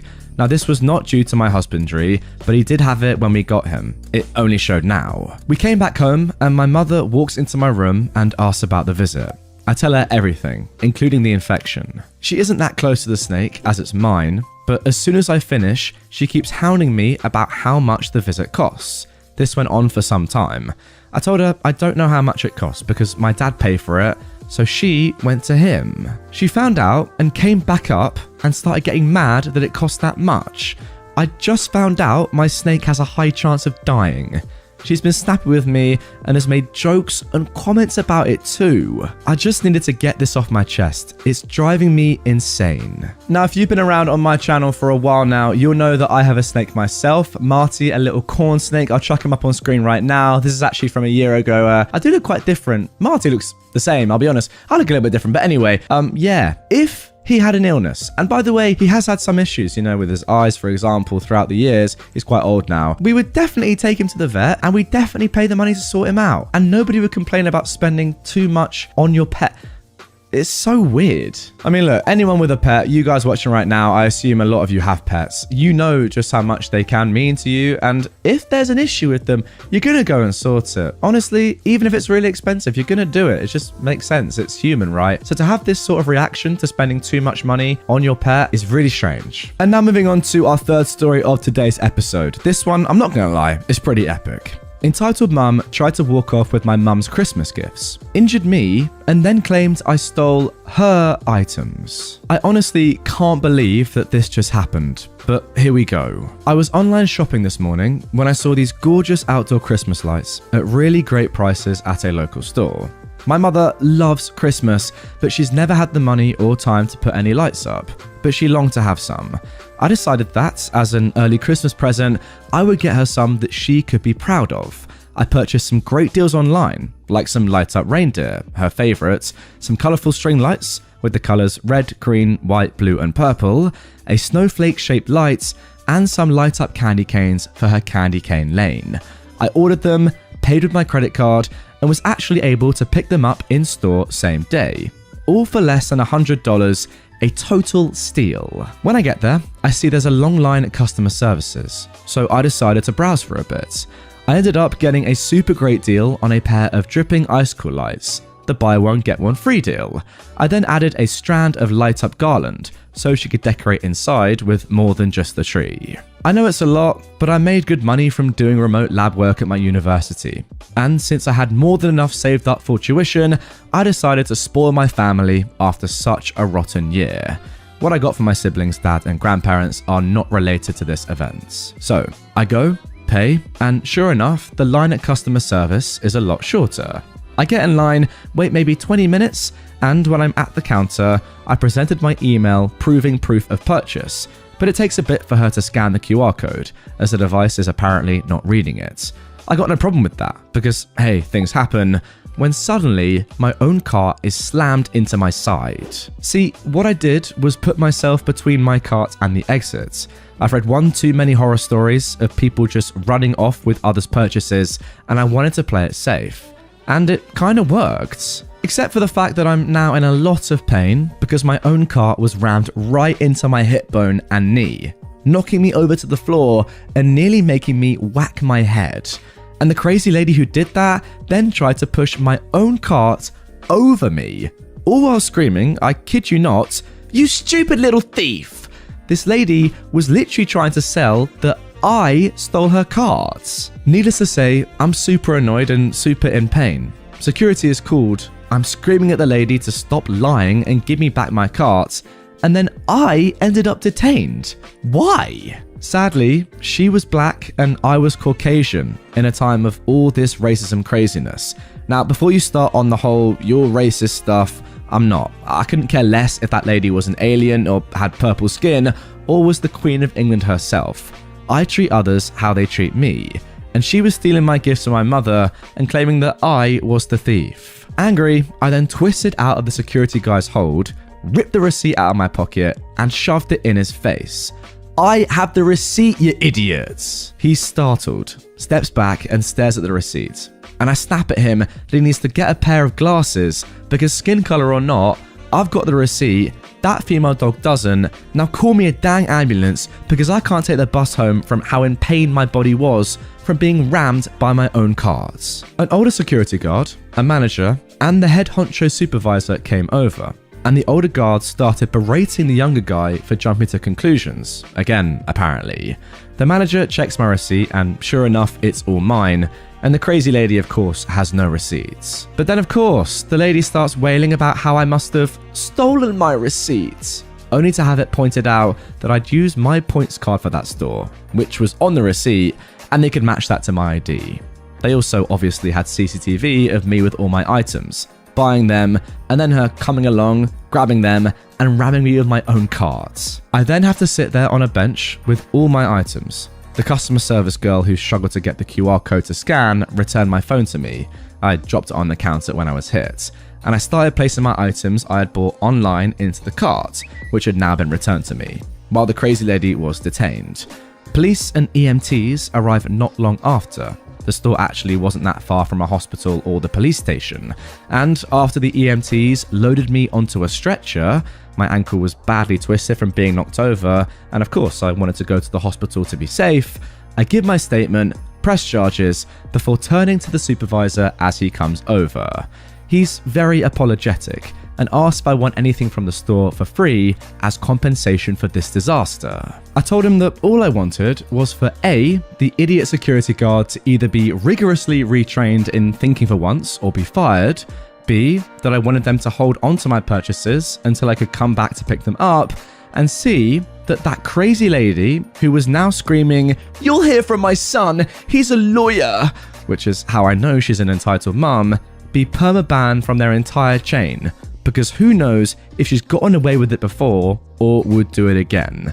The super agreed that it was more than fair. The security guy who detained me improperly looked horrified, and apparently the crazy lady heard that and went deathly pale before she fainted right then and there. I'm now sitting in a hospital bed, my ankle in a cast, the bones cracked, my left hip and knee in pain, my right elbow bruised, and having to call my grandparents to pick me up because my family only has 2 cars and my sister and dad are both at work, hence why I took the bus. I'm so angry, it's not even funny. And typing this out on my phone, I don't care about spelling errors. What happened to me isn't right, no matter the skin color, and I'm going to be pressing charges. And I'm in Canada, so I can't make her pay my medical bills as it's covered by the provincial plan. Yeah, OP, you definitely want to be pressing charges on this one. That's assault right there, ladies and gents. Plain and simple, get some compensation. Surely though, this store should have given you all your stuff that you'd bought online for free, right? As in that was like the least they could do. Like, you know, at the end, when the manager says, do you want anything for compensation? Why doesn't he just give you all the stuff that you bought online and the stuff you have in store for free? That's like an easy thing to do. Didn't do it, you didn't really demand it, fair enough. I mean, I don't blame you for not demanding it. You had to go to hospital. He surely should have just given it to you straight away though, right? As for the woman, this sort of thing, I don't think would ever happen in the UK. Someone buying stuff at a store and then someone else in line immediately picking up and running with it. I've never heard of that happening. Like, even when you were saying about you having to position your shopping cart between you and the exit, that is never something I would even consider doing. I don't think anyone does that in the UK. It's weird. Guys, in America, you watching right now, do you do that? Or is that just something that OP does and has said it's normal? It's interesting. Never heard of it before. Let me know. Sorry, by America, I mean America and Canada. Completely forgot this story happens in Canada. So yes, Americans, Canadians, let me know. Is this a Northern American thing, or is this just a thing that everyone does and I don't do? Educate me, please. Karen rages when I snatch her phone after she was filming a dying woman. A few years ago, I was on a flight from London to Sydney when an older woman, maybe 70, suddenly collapsed in the aisle. The flight attendants rush over to her and check her pulse and determine she doesn't have one and commence CPR. People are standing up to see what's happening, and a few people start to film. At this point, the flight crew have brought out a defibrillator and have had to remove the dying woman's shirt to use it on her. Myself and a few other people tried to stand around them to block the view and give the poor woman some dignity in this horrible moment. The flight crew are naturally panicking, but remaining professional. One flight attendant is asking people to stop filming, but they don't. The closest person to me was Karen, and she had her phone moving at all angles to try and get some footage of the poor woman on the floor. I snatched her phone out of her hands and called her a disrespectful idiot, and she instantly started screeching that I'd stolen her phone. The flight attendants weren't paying attention to what she was saying, as they clearly had more important things to focus on. She then grabbed a flight attendant who was assisting with first aid by the arm and told them I'd stolen her phone. I didn't want to cause more drama for the poor flight attendant who was so flustered, so I threw her phone down on her seats. The lady collapsed shortly before we landed. So once we'd landed, we all had to wait on the plane while ambulance crew boarded and commended CPR and eventually took her off the flight. While we were waiting, Karen said, "Can we get off the plane? I want to go home. I've had a long flight and I'm tired." Luckily for me, someone else was sick of her BS because they told her to shove her complaints up her butt. I wish I'd thrown her phone out of the plane if I could have. I mean, genuinely, is that where we are right now in society, where when someone is having a heart attack and dying in front of you, you take your phone out and start filming them? I don't even get it. Like, what are you going to do with that footage? Are you going to like put it on Facebook or something? Try and get views with it on YouTube? Like, what are you going to do with that? It's just such a strange decision. I don't get that at all. I've got to say though, OP, well done for calling her out. It's a shame that it sounds like nobody else there really backed you up. It was kind of just you. Weird. I would have thought that everyone there who wasn't directly helping or covering her would have said to this woman, "What the f*** are you doing, you crazy b***? Put your phone away and f*** off." Now moving on to our next Entitled People story. Brother who worked in fast food kept putting mustard on my burgers till I told his manager. This happened roughly 7 years ago. My brother got his first job at 18 and it was at a local fast food restaurant. In my previous post, I talked about how much I don't like mustard, but my family loves it. Well, when my brother got that job, there were a few times I ate there while he was on shift. He was new, so they had him either cleaning or assembling the burgers at that time. I tell the clerk that was taking my order that I wanted no mustard on my burger. But when I got the burger, there was mustard. I took it back and they remade it without the mustard. But the next time I ate there, I got mustard again, despite asking them not to put it on. And I got the burger remade again. It took the third time for this to happen before I realized my brother was doing it on purpose. The third burger had like more than twice the required amount of mustard on it. And when I showed it to the manager, I quietly told him about my family's crazy love for mustard and how they tried to make me eat it for so long and never understood that I don't like it. The manager thought it was weird, but said he'd keep a closer eye on my brother and got my burger remade again. Well, the next time I came in, while my brother was there, the manager took a moment to watch him assembling the burgers and caught him not only putting mustard on my burger again, but using way too much, just like the last time, with a big evil grin on his face. I heard the manager yell out his name and my brother jumped and fumbled the mustard squirter, then dropped it, which got yellow mustard on the manager and all over the floor. The manager had him clean up the mess while another employee remade my burger without mustard and then wrote my brother up for maliciously tampering with my food. And he was made to clean the bathrooms and anything else the manager felt like needed extra cleaning that day. After that, I never got mustard on my burger there again while my brother was working there. The evening that all went down, my brother complained to my parents that I'd gotten him in trouble over a little joke when he got home from work. My dad initially sided with my brother without hearing my side, but I pointed out that all I did was want my order that I paid for the way I'd ordered it, and he was intentionally sabotaging it just because I was there, which last I checked was not part of his job. And it was the manager who caught him sabotaging my food as he was making it. Then I described the scene that went down in detail, which my brother had conveniently glossed over in his version of events. He had no leg to stand on, so he called me a jerk and acted like he was going to slug me, but my mum diffused the situation and said I was right. And if my brother wanted to keep a job, he shouldn't be pulling stupid pranks while at work. My dad had pretty much nothing more to say on the matter. He loves mustard, but he also wouldn't do something like that and risk his job. My brother lasted only 6 months working at that restaurant before he quit and went to work elsewhere. He was on thin ice with 2 write-ups and decided to put in his notice before they fired him.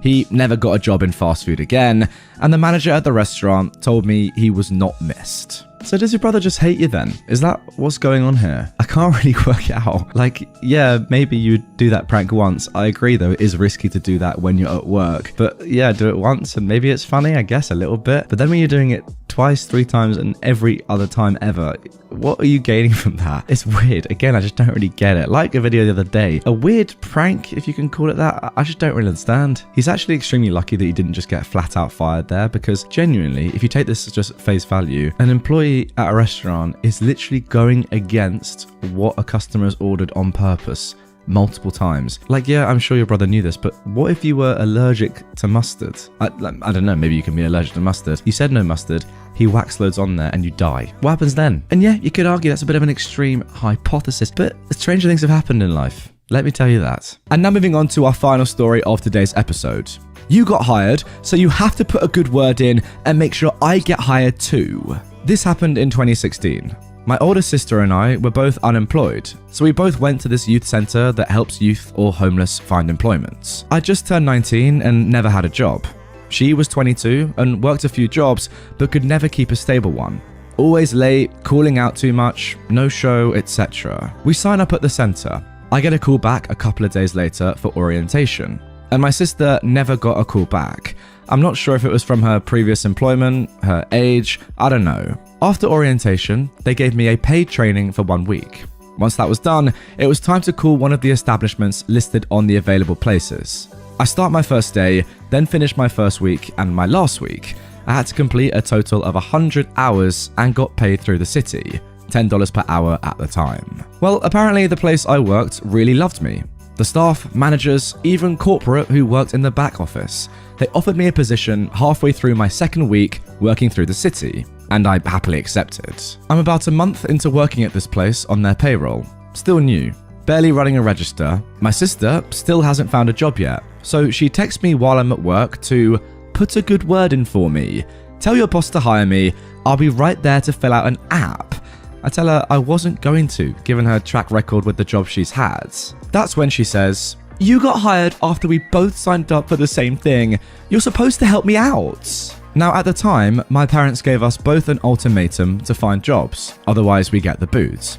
I found one, my sister didn't, but she was never kicked out. I quit schooling because I thought I was going to get kicked out to find a job. So I wasn't going to risk fricking up my chance at this place by putting a good word in for someone who will half show up. After those series of texts, I got so upset at the audacity and entitlement. She really thought it was my responsibility for her employment. Delusional. It still gets me mad thinking about it. Okay, so fast forward to Christmas that same year, and my sister again sends me text after text saying, "You have to get us gifts this year. You have to go all out. That's what you do when you have your first job." Like, what? I didn't respond, and that Christmas I got her a $50 Visa card and a bottle of lotion. Yeah, no, you weren't hired because you're not good enough for the job. Your sister putting in a good word for you or whatever isn't going to help at all. Like, if you're entitled and lazy, you're not going to get the job anyway. Doesn't matter who you know. Nepotism can only take you so far. If you're just bad at the job, then it really doesn't matter. Sorry. You know, it's actually quite sad, OP, and it's not entirely relevant to the story or commentary now, but the fact that you had to quit school to find a job so you could stay in your house, that's a bit messed up, especially given the fact that your sister didn't quit school, it sounds like, and didn't get a job and then just stayed in the house anyway and then just tried to use you to get a job down the line. Like, what is that? Why are your parents not prioritizing your education? That is very, very strange. Yeah. I'm not gonna lie, your family are odd. Miss Know-It-All received a lesson in humility. This happened 25 years ago. All names have been changed because I don't remember them. My part proved to be minor, but it's still important. My sister-in-law called me because she knew I possess math skills. Her son's 4th grade teacher had a bonus question on a test, and her son, who normally gets 100% on all tests, failed this question. When she'd asked the teacher about it, Miss Know-It-All sniped, "You wouldn't understand because you're not a teacher." My sister-in-law described her to be fresh out of college, teaching her first year. So she asked me about the question. There are 4 red balls, 3 blue balls, and 2 white balls in a bag. You pull one out, what color is it? Well, this question is a classic probability scenario that involves a lot of logic and math. For instance, there's a 4 out of 9 chance it will be red, 3 out of 9 blue, and 2 out of 9 whites. Well, the teacher said it's red because it has the highest percentage. Well, actually, no. The highest percentage is it not being white, at 7 out of 9. I could hear her scratching her head metaphorically as she absorbed this new revelation. So you can't say it's any color? Correct. You can only give the probability of it being any color. I mean, yeah, that is absolutely right. You can't say, yes, the ball that I pull out is going to be red. Just because it has the highest chance of it being red doesn't mean it is going to be red. Yes, the probability of getting a red ball is higher than the probability of getting any other color ball, but to say that it will be red, that's just incorrect. So anyway, armed with this knowledge, she talked with Miss Know-It-All a second time. She reported that the superior teacher told her in her smug way, "I am the teacher, and you don't know what you're talking about." Not satisfied, my sister-in-law and a few other parents took it to the principal. There was a meeting scheduled between the parents and the teacher. Again, Miss Know-It-All explained why she was correct because she was the teacher. One father pointed out his engineering background and the math required for his degree. He told the group the same as I explained earlier. "I'm a teacher, and you don't know anything about teaching," proclaimed the indignant Miss Know-It-All. With this, another father spoke up. "My name is Professor Maxwell of the local state university. I'm head of the mathematics department of the school. I've got 20 years of teaching experience. There is never a reason to teach bad math at any level." Please note, I recognized his name when my sister-in-law mentioned it because I had several classes with him. He was a very cool teacher and passionate about math. Miss Know-It-All slunk back into her chair and her face went pale when the principal determined that it was bad math and gave credit to all the 4th graders. He instructed Miss Know-It-All to stick to the textbook in the future regarding maths questions. The principal explained this to her in front of the parents. Wow. There was a certain glee in my sister-in-law's voice when telling me about the final meeting. Yeah, I mean, you're just wrong, teacher. You're just wrong. Plain and simple. I don't really understand how you've come to that conclusion. It's not even tough maths. You just cannot say that it's gonna 100% be a certain ball color when you don't know that. It's probability, yeah, sure, but you have to give the answer as a probability and not as an absolute, because how could you possibly know? It's ridiculous. Clearly, it's not even that hard math. It's very, very simple. It's 4th grade. Ridiculous. To be honest, I'm actually very worried. The fact that she's getting that so clearly wrong and still maintains that she was right the whole time and that other people wouldn't understand because they're not teachers. Get her fired immediately because that is just awful. How is she even a teacher in the first place? That's just basic maths that all of you will know. Very, very strange. Get her out of there. Now moving on to our next post. Sorry kids, your mummy is a liar. On the maternal side of my family, I have a cousin who is an entitled parent. Now, admittedly, I don't see her very often because her parents got divorced when she was a kid and her mum always got her for the holidays. So she didn't really feel connected to our family, which is fine and valid, but she lied to us a lot when she was an adult that she would come and never did, and it kind of killed everyone inside a bit, especially my grandmother. But every time I do see her now, it's a bit of a nightmare. The last time I saw her was in 2019 at our grandfather's memorial, where she showed up 3 hours late in casual clothes, it was a semi-formal event, that were covered in stains and dog fur. And the first thing she did was approach our newly widowed grandmother and ask her for money. So yeah, she's not a great person, but since her mum is raising her kids, they're actually super sweet. Anyway, during 2021, my paternal grandfather passed due to COVID complications. And when he first got sick, he and my grandmother decided to give myself, siblings, and cousins our inheritance because they didn't want it to get lost between fighting if it were to be sorted out after they passed. My aunt, my dad's sister, is also an entitled parent, but this ain't about her for once. So we were each given 50,000 Canadian dollars. My brothers and I immediately put the money into tax-free savings accounts and savings accounts, because there's only so much money that you're legally allowed to put into tax-free ones. Very sensible. Now, one thing about the money, we told no one. Only our immediate paternal family knew, and we weren't going to tell anyone else, because people get weird about money. My maternal side of the family has been fixing up our old family cottage, and one of my brothers is in the trades and doing well for himself. So he decided to buy a used boat off Kijiji with the inheritance money from his savings, and then quickly replaced it. Our maternal side was told about that and shown the boat, and we just told them he got the money from the trades. Well, my paternal grandmother let it slip about the inheritance to my maternal grandmother, who accidentally mentioned it to one of my poorer uncles. He makes poor financial decisions. And he told the rest of the family. He pouted a bit, but overall, no one asked us for money and understood why we didn't tell them. Since we're not getting together for Christmas this year, we were having a video call to chat and wish happy holidays before we all got busy, and my maternal cousin was there, much to everyone's surprise. Not even 5 minutes into the video call, this conversation happens. My maternal cousin says, "Alright boys, what do you say to your auntie OP? Thank you for taking us to Disney." Now I'm shocked by this. I'm not even planning on going anywhere near the US with a 10-foot pole.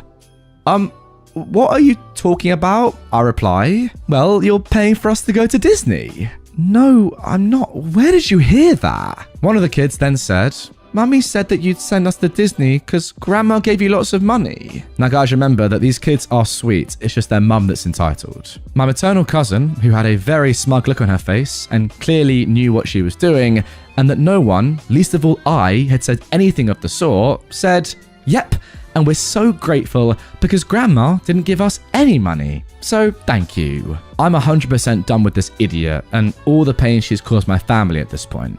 Sorry kids, your mummy is a liar. I'm not sending anyone to Disney, she lied to you. And the money I got was from my other grandma, because my grandpa got sick and died. It's not from this side of the family. I'm sorry that your mummy lied to you, she shouldn't have done that, it was wrong, and she owes you an apology. Everyone on the call was just frozen. And then it erupted. Her kids started yelling at her. "Why would you lie?" And "That was so mean." And my personal favourite, "Are you lying about other stuff?" Probably, kiddos, probably. She looked so angry and betrayed on camera, and my relatives started chiming in, but there were too many voices, so I said bye and left the call. My mum called me. I live in a different province for uni, and said that what I did was uncalled for. But I pointed out that because of her, there was no way for me to leave that conversation without looking like the bad guy, because I was absolutely not using my money to give her a free vacation, and that my cousin had lied too much to our family and directly caused us all a lot of pain, and it was probably for the best that her kids caught on quick. My mum just said that what I did was uncalled for and hung up. But then I started getting texts from other relatives in the call, and everyone except for the broke uncle, who's always complaining about his poor financial decisions, was on my side, because she'd hurt them too. My grandma called to thank me, because the only reason my maternal cousin comes around anymore is for money, and it's very hurtful. My maternal cousin was texting expletives at me until I blocked her. Then I start getting messages from her mother because her kids were getting so unruly from the betrayal that she just ditched the kids with her mum until her mum could get them calmed down. Like, how entitled do you have to be?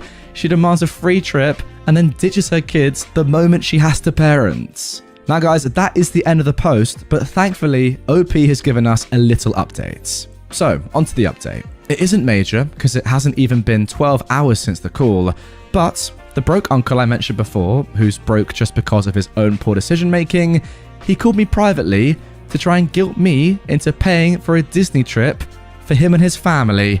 That would be him, the crazy and entitled conspiracy theorist, his wife, who although lovely comes from a very wealthy family from a different country and goes on 6 to 12 vacations or cruises a year, his 2 sons, who are 1,000 times more entitled than he is and are hellspawns, and his stepdaughter, who only just got back on the wagon and is only 2 months sober. I immediately said no.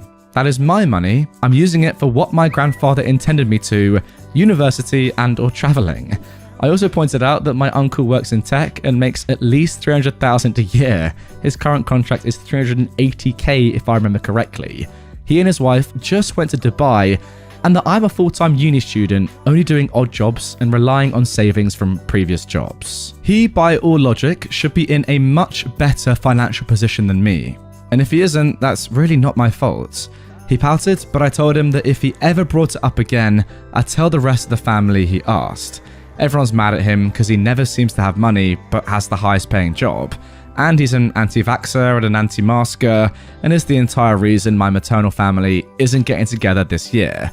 So they'd absolutely chew him out if they found out that he asked me that. And finally, my maternal cousin did pick up her kids from her mum's house, but her mum found out the reason the kids were so upset, ripped her a new one, and made her call me to apologize. Overall, it's been a pretty successful day. I'll tell you what guys, as far as families go, this one has got to be right up there. I cannot even think of a single word to describe them other than eclectic. Let's just go with that. That seems pretty safe. So many different characters. Like, you could make a TV show. Netflix, get on this. That's all I'm going to say. The drama is unbelievable. Some would argue better than The Crown, because that is a part of dog shit. Again, just imagine how hectic that call was. That pause when OP, you'd finished what you were saying, and everyone was just in shock, like, oh my god, have you really just said that? Has that really just happened? Yes. Everyone is kind of like understanding what's just happened and going through it in their own mind. And then a split second later, just utter catastrophe. Everyone's shouting, kids going crazy, cousins going mental. Brilliant. Again, it had to be there. You know, it actually reminds me of that, the parish council meeting. You guys may have seen that. Might insert a clip here. Jackie Weaver. If you've seen it, you know what I'm on about. Read the standing orders. Read them and understand them. I reckon that it's quite similar what happened in this story to what happened on that Zoom call. Just brilliant. Like, everyone says that Zoom's bad and people don't like doing FaceTime calling and stuff like that. It's better in real life. Sometimes it makes drama like this. It's all worth it. Entitled Woman wants me to sell her a donut. I work nights doing dessert prep at a fancy schmancy deli. Occasionally, we throw fried donuts with crazy toppings on the menu.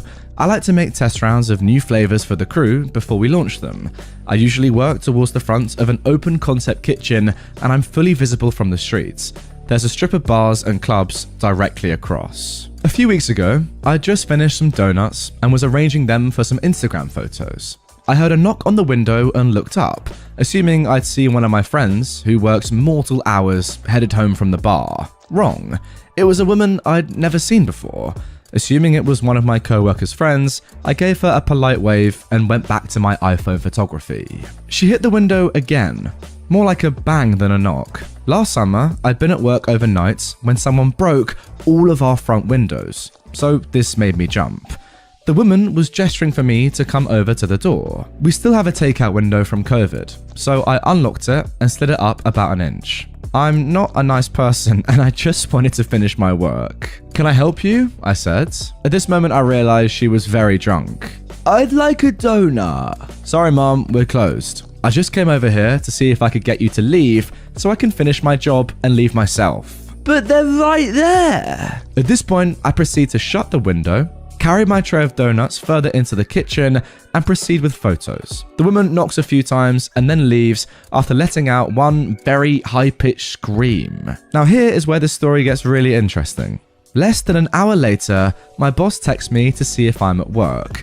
The woman had called the police to report that she saw a break-in at the restaurant on her way home from the bar because I refused to sell her a donut. Now look, I'll be completely honest guys, up until the end of this story, I didn't really mind what the woman was doing. Yeah, screaming is annoying, that's unnecessary. But the rest of the stuff, look, I'll be honest, I've been there. When you're drunk and you've just come out of a club and you're desperate for food and you see some and you're not thinking straight and you're intoxicated, that can happen. And I'm not excusing that behavior. I'm not saying it's a good thing or reasonable at all. I'm just saying I've been there, I'll be honest. And yeah, look, it's not good for employees like OP who are working hard and working late and, you know, trying to do their own thing. It's obviously extremely annoying and I feel bad. I'm just saying I can kind of understand it. Like, maybe you've been there as well. When you're drunk, you do crazy things. I think OP handled it very well. It didn't seem like it was that much of a nuisance. And, you know, she just sort of sent this drunk lady on her way. The thing that I cannot understand, though, and something that I have never thought about doing or even come close to doing before, is calling the police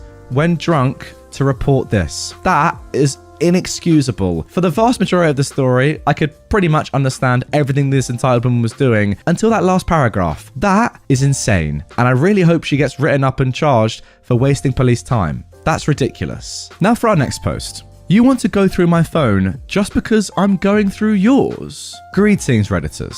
I've just twice survived a journey through the best place to witness aberrant human behavior. No, it wasn't Walmart at 2 a.m. It was the airport. The act of going through security and getting on an airplane has a tendency to give me some anxiety. And by some, I mean borderline gibbering madness levels of anxiety. Knowing this, I went to my local adult use dispensary and asked for the good stuff. I think I specifically told the girl, flying makes me anxious, and I'd like to be so high I can look down and see the plane at cruising altitude. She gave me a hilariously expensive bottle of THC CBD pills and recommended I take one, wait a half hour, and if I still feel twitchy, take another. Now naturally I disregarded her correct advice and ate 3 while I had my shoes off in the TSA line. I figured that would be the sweet spot to avoid the high around police paranoia, and it would hit me before the plane's safety briefing started. And I wasn't wrong. I recall sitting down in my more expensive and roomy than usual seat in the aircraft, and found myself so stoned I was marveling at my own thumbs. The person sitting next to me was a pretty girl in her late teens or early 20s, and she found my mental state kind of funny. We started chatting about this and that, and it came up in conversation that I have a dog, and she simply refused to believe he was as adorable as I said he was. Naturally, I whipped out my phone and brought up pictures and videos of my fur baby. There was much awe to be had, and then I guess she was done with the guided tour and just decided to pick up my phone and start going through my gallery. I didn't react in time to prevent her from grabbing, as I was intoxicated. But I did come up with a funny way to fix it. I grabbed her phone from her tray table and started fiddling with it. Now, she didn't notice right away, so I started adding little frustration noises and grumbling about the stupid thing not unlocking. She looked over and flipped right out. "What the F do you think you're doing?" She starts grabbing at her phone, my phone forgotten in panic. I looked at her with bloodshot eyes and that trademark vacant stoner grin and said, "Well, you started going through my phone. I figured I might as well return the favor." She was briefly gobsmacked, but then resumed flipping her lid about how I would do so much as touch her phone. How very dare I? And then she hits the cool mum button. A flight attendant who appeared to be in her early 40s, with that southern drawl unique to those rare specimens who can have a come to Jesus talk with you in the same tone of voice she'd used to ask if you'd like some lemonade, showed up and asked the girl how she could help. The girl demanded I be arrested on landing for being stoned in Texas and for invading her privacy. The attendant turns to me and asked if what the girl said is true. I said, "Well, Mom, she's half right. I will be stoned in Texas, but I only picked her phone up and poked at it some after she grabbed mine without asking and started actually going through it." The attendant looks back at the girl, who suddenly didn't want to make eye contact, then sighed and asked if we both have our own phones now. We both confirmed we did. She said that she won't be calling ahead about anyone, but she absolutely will if she hears about this again. We both indicated we understood and received the sternest of looks from the attendant before she left. The girl spent the rest of the flight giving me the cold shoulder and muttering about creeps and the nerve of some people. I proceeded to pass out like anyone who consumes too much THC and woke up only for snack time, where the nice flight attendant gave me 2 bags of goldfish and a wink. Wow, I really rate the flight attendant here. She was, coming across as professional just to sort of appease this entitled woman. But in reality, she was clearly just on your side. And she could probably tell that this woman was, not very pleasant to be sitting next to anyway. Getting you those snacks? Very good. I've got to say though, about this woman, if you can't take it, then you can't give it. I'm sorry, like you've taken this bloke's phone without permission. How can you be annoyed when he does the same thing to you? That's not right. That's not fair. Ridiculous, really. A little bit of perspective for you, my darling. Let's carry on. And now moving on to our third and final story of today's episode. How dare you not breathe my air? So, I live in London, where COVID has been a massive issue. Case numbers are through the roof and nobody wears masks or distances. My family and I are forced to use public transport daily to get to and from school as we cannot afford any other transport. Also, my mum can't drive a car and she and my sister cannot physically cycle or walk the 6 miles to and from the school several times a day. It's hell. To try and stay as safe as possible, we try to use the 4 seats on the lower deck by the driver, or me and my sibling use the bench by the front door. So there's only ever 1 seat not in use that we're blocking, which should not be an issue, given the fact that we're in a giant wave, you would think. Today, a woman got on, and from the moment she saw us, she was fuming.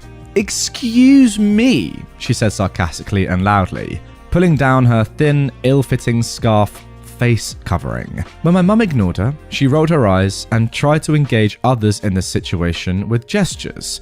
"Honestly, excuse me, are you deaf?" She went on and on, spitting and huffing until I quietly said, "She is deaf though," at which she marched off to sit in another seat that had been empty the whole time. Imagine a person in a priority seat having non-visible disabilities. When on my own, I usually use the front seats in front of the stairs on the upper deck, as this is the best spot to distance when alone and avoid confrontation. Several people have shouted, tried to yank off my headphones, and waved dramatically in my face, attempting to get me to allow them to sit shoulder to shoulder, knee to knee, with their maskless, panting selves. Thanks, but no thanks. This woman, on another occasion, took the biscuits. She hauled a giant trolley up the stairs and scoured the upper deck. There was a bounty of space downstairs and up, before honing in on me. I was leaning on the window with my heavy bag next to me. "Move it, now," she demanded, already annoyed that I hadn't automatically made space for her. I simply shook my head, knowing that if you start talking, they get all involved and will never leave. She gasped in genuine shock and repeated, "Move your bag now." I slid one earphone off and, taking a deep breath, said, "I am so sorry, but I'm seated here to distance. I just want to be safe, and you can't sit here. I really am so sorry." Now, if there were no other seats, I would have gone and stood by the back doors and not bothered, as you get plenty of air and space there, but I just had a 10-hour school day and I was shattered.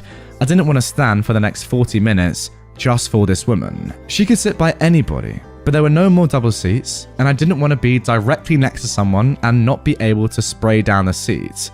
At this point, she was done talking, and instead grabbed the handle of my bag, which contained a very delicate vintage CD player, several loose CDs I was working through on the long journey, my already jacked phone, and several large textbooks. I'm going into the fire service, and doing all the walking I do with a heavy bag is really good training on days that I've got no time for a proper workout.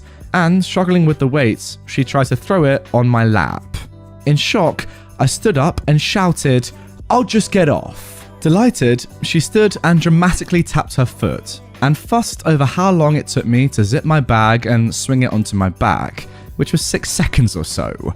She then looked out of the comfy, disinfected bench as I stood at the bus stop, shaking with anxiety, detolling where she touched my things, and frantically checking if my player had been knocked by my textbooks, as I had no time to properly pack up. Smiling. What is wrong with London? Now listen guys, London is by far and away my favourite city, by a distance, I'll be completely honest, that I've ever been to on the planet. I've lived there like my entire life. I absolutely love it. However, even I, a massive London advocate, would admit that some people that you do meet out and about, like this woman, are frankly terrible. And with everything going on right now, the pandemic, COVID, social distancing, etc., a lot of people, OP is right, aren't really respecting the rules as much as they should. I don't know why, if that's just an ignorance thing or a lack of common sense and just basic understanding, but yeah.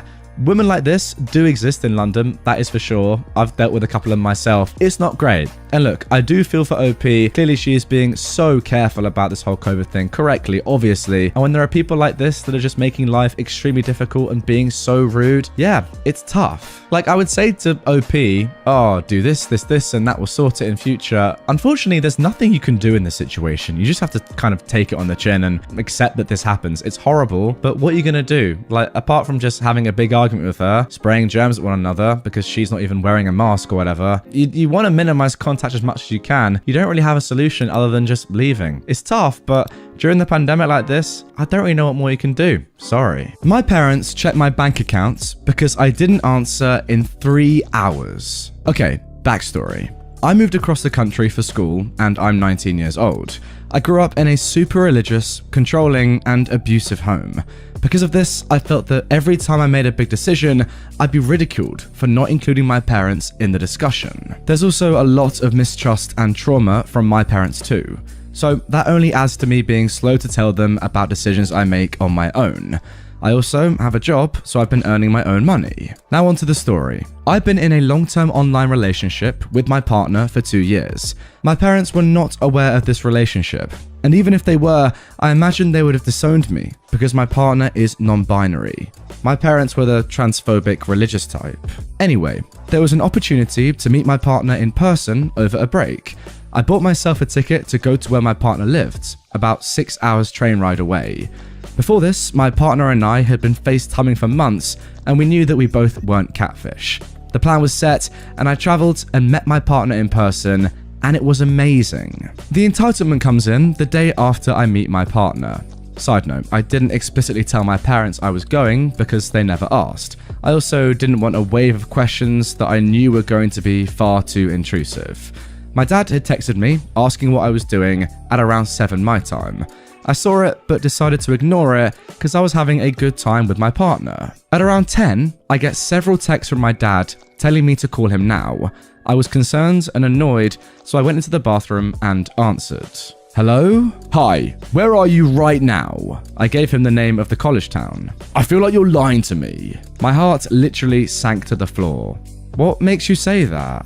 Because your bank statements say you're in another city where my partner lived. I was stunned. I knew my dad was very controlling, but I didn't think he'd look at my bank statements for my location. The rest of the conversation continued with my parents basically yelling and crying at me for not telling them about this decision. They also asked for a lot of intruding information about my partner. I'll admit, I lied about some things, but the phone call was littered with guilt-tripping and blaming me for destroying our trust. When I hung up after getting beat down verbally, I went to my partner and cried.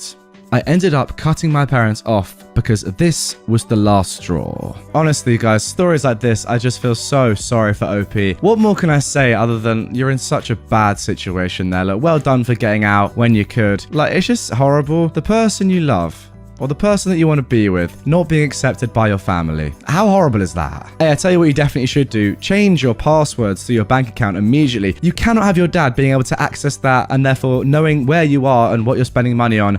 That is so intrusive and so controlling. Get that changed, please. And now moving on to our second Entitled Parents post. Entitled Mum grabs my arm to tell me, drawing on yourself is harmful and satanic. I was talking about tattoos with my husband when my subconscious unlocked this gem of a memory the other day. This happened midway through my high school years. I've always been an artsy girl with the social skills of a cat. Nice 1 minute, but a total butthole the next. That's when I'm able to be social at all if my anxiety would allow it. One of my favourite forms of art is tattooing, and I used to draw on my arm, legs, and feet with a Sharpie at least once a week. I've always been a nerdy goth girl, so my designs would look gothic with a touch of gamer and anime themes. At one point, I learned about henna tattoos and fell in love with the style, so I'd do a hybrid of henna and gothic, which was the style I had on my hand and arm at the time of this story. This happened at a corner store that was at the entrance of my apartment complex. I would always get a quick snack and some juice from it after getting off the bus with some friends, but this day I left my money at home. So I ran home and headed there by myself. I walked past these ladies. One was sitting in a chair and kids that were outside the store, talking. I said, "Hi, excuse me, as I went around them to go into the store. They even said something along the lines of, "Oh, how sweet. Young kids aren't polite like that these days," as I went in. I get my stuff and come out to the lady that was sitting, and I went to smile and nod when she looks me over and noticeably frowns. One thing I forgot to mention is that I live in an area that's been dubbed the Holy City because of the amounts of churches in the area, and being goth was always looked down on by religious people long before I even came into this world. So I thought that her frown was because of my all-black clothing and intended to walk by quickly before she said something, when she freaking grabs my arm. She then went on and said, "You shouldn't do this to your body. Drawing satanic symbols and all this garbage is bad for your soul." What was so satanic that this lady thought it was appropriate to grab a minor over a rose with vines that led to my fingers and wrist that switched to a henna design? I tried to pull away, saying, "It's not satanic, I just do this for fun." But she gripped my arm, saying, "Well, you still shouldn't do that because the markers are toxic. I had to stop my kids from drawing on their skin too before the ink got through their skin and into their bloods. It's just as bad as real tattoos, which is a sin." I was getting anxious at this point because unwanted physical contact is a big no for me. But surprisingly, instead of my usual people-pleasing remorseful self, this lady brought out the female dog in me that day. And I pulled away, saying, "Listen, I use non-toxic markers, and a freaking rose isn't satanic. You aren't my mum, lady." I stormed off as she screamed out, "You're gonna go to hell," which wasn't the first or last time I'd be told that. So I brushed it off. I tell you what, guys, how boring, right? Answer me this. Must your life be for your only form of entertainment to come from picking on minors who have chosen to draw something on their skin? Like, what a boring life you must live. Seriously. Do something more interesting. Do a crossword or something. Go and walk your dog. Don't just pick on random people for the sake of it. Why? I mean, look, come on. I respect this lady's religion. I really do. But why is she saying that a tattoo is satanic? The last time I checked, it isn't. Just a bit of ink in your skin. Really? You're going to complain about that? Go away. Entitled co-worker, too good for gift card. So, as Christmas is approaching, my work, before I started working there, used to buy everyone booze for Christmas. Now, because it's too complicated to get everyone's favourites, they started handing out gift cards for £30 for ASDA, a major UK supermarket, so people could buy what they wanted instead. Now, we also get a yearly bonus as well, usually between 5 to 10%, depending on how well we've done within certain aspects of our jobs. So today they give us our gift cards. Everyone was happy with it, apart from a temp who's been there since November the 1st. He started ranting and raving about how it wasn't enough. "Why would I want this? Screw Big Corps," etc. So he goes and makes his big statement and goes and pins his gift card to the notice board, storming off, shouting that anyone can have it if they're dumb enough to support these monsters. So me and a guy that I work with took it and went to Asda and lunch and bought £30 worth of food for the food bank that our work donates food to every Christmas. Well, we've just been sat in the break room and this co-worker has just been in to get his gift card back and is now fuming that someone has stolen his gift card off the notice board. Not sure what he was expecting when he said that someone can take it. Yeah, I mean, bit of a weird thing to do in the first place. You're getting a free £30 voucher to buy whatever you want from a supermarket. Just use it. But then once you say, "No, I don't want this. Anyone can use it. Screw big corporations. I don't care." You gotta at least stand by that. You can't come running back to it. Like, what was the point in the first place of making that big speech and pinning it to the board and saying, "Somebody please take it. I'm not using it," if you're gonna want to come back and use it eventually? Embarrassing. That's what it is. I'll tell you what though. The money was definitely spent on a better person than the temp. That's for sure. And now moving on to our final story of today's episode. Rank has its privileges. It was the week before Christmas, and I was flying home to New Jersey from a business trip to California. When I got to the departure lounge, I ran into an old friend from high school. He was a first lieutenant in the army coming home on leave. He said we should ask the gate agent to switch our seats so we could sit together. I said, I can do better than that. I was traveling so much for my job that I had tons of frequent flyer miles. I cashed some in and upgraded both of us to first class. We'd just settled into our seats when an Air Force major and his wife entered the plane and approached my friend. "Lieutenant, are you traveling on orders?" "No, sir. I'm going home on leave." "Is this guy traveling with you?" Maybe he thought we were a couple. This was before don't ask, don't tell. Not really, sir. We're old friends and just happened to be on the same flight. Did you and your friend get upgrades to first class? Yes, sir, we did. Well, you're in our seats. My friend produced his boarding pass, which showed he was in his assigned seats. The Major explained that regardless of the boarding pass, as a senior officer, he and his wife were entitled to the first class seats, and we would have to move. That was when the flight attendant came over and asked what the problem was. The Major said that he had asked the gate agent for an upgrade and was told that none were available. But now he sees that they upgraded a lieutenant and this civilian. As a superior officer, regardless of branch of service, he had priority and was claiming those seats. The flight attendant said, "Gentlemen, please stay in your assigned seats. Major, please proceed to your seats in coach. You are blocking other passengers." The Major started arguing about rank and military protocol. He claimed he had the right to order the lieutenants out of his seats. It's never been clear to me how this clown thought he could order me to do anything. The flight attendant asked him again to take his seat, and he kept arguing. Finally, she said, "If you're so concerned with rank, I will get the pilot. He's a colonel in the Air Force Reserve, and I'm sure he'll be happy to order you to exit the plane and discuss this with the gate agents." The Major stared at her for a moment, then realized she wasn't bluffing. Before moving to his seat, he demanded my friend's name and unit so that he could report him. Now, I don't know if he ever did, but my friend never heard another word about it. I tell you what, guys, I really hope that this isn't a thing. I mean, surely you don't have to listen to your superiors at all times, even when you're not actually working. Like, this guy's on leave, has paid, I know OP has paid, but theoretically he has paid for an upgrade or whatever. It's got nothing to do with the army or the military. It's his own upgrade. Yet this bloke still thinks that he's in a position to take it off him because he's at a superior rank. It can't work like that, can it? Surely. Like, I'd go as far to say that there's no way it can possibly work like that. And for that reason alone, this bloke deserves to be reported for trying to abuse his power. Like, look, if you guys know about this, please do comment down below. Enlighten me. I clearly don't know and I'm interested.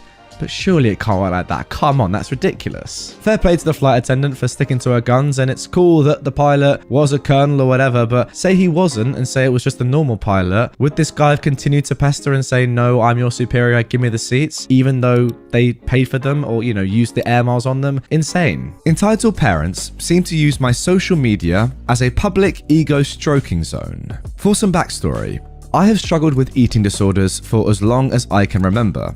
It started when I was 10, and I told my parents I thought I was fat. I wasn't. They actually agreed though, and happily put me on the Atkins diet. For 8 years, they tracked my food, and I had to write everything I ate down in a notebook in the living room that they would peruse at their discretion. Because of that, I suffered from serious malnutrition that led to epilepsy and thyroid problems. It's been extremely traumatic, obviously, and a lot of work for me to get better. Of course, now I have binging issues, so my weight is higher than ever. Cut to yesterday. I make a post on Facebook talking about how men should know how to cook because the only men I've been able to tolerate could feed me. Now this is obviously a joke. I would like to think that's obvious, but hey, just in case. My mother posted immediately, "You were fed by a man growing up.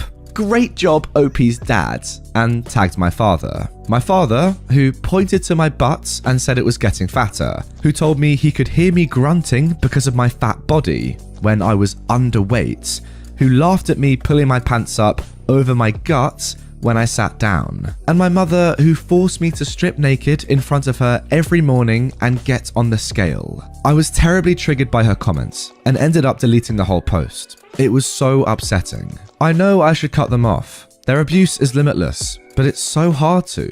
And the worst part is they think they're so freaking great, and I'm just their awful daughter who doesn't love them like I should. I'm not sure why I'm posting this other than just to vent. Well, OP, it's clear that you've been suffering with this for a very, very long time now. I mean, pretty much your entire life. Your parents, I mean, it's pretty obvious to say, but they're not nice people. This is abuse. And yeah, it's about time that you posted and vented about it online and let people hear about it. Look, I know you even say in your own post that it's going to be so hard to cut them off, and you know that you should, but I think at this point, like, what benefit have you actually got from them being in your life other than them just triggering you again and again? I mean, it's still going on now, even now that you're an adult and you're still getting triggered by these people. At this point, it's got to stop, surely. Get them gone. To be fair, there's actually a great comment here, which I completely agree with. Block them from your social media accounts to stop their online abuse of you, then go low contact with only you deciding when to communicate with them. This might help you gain more control over your own life and end their abusive control. Best of luck.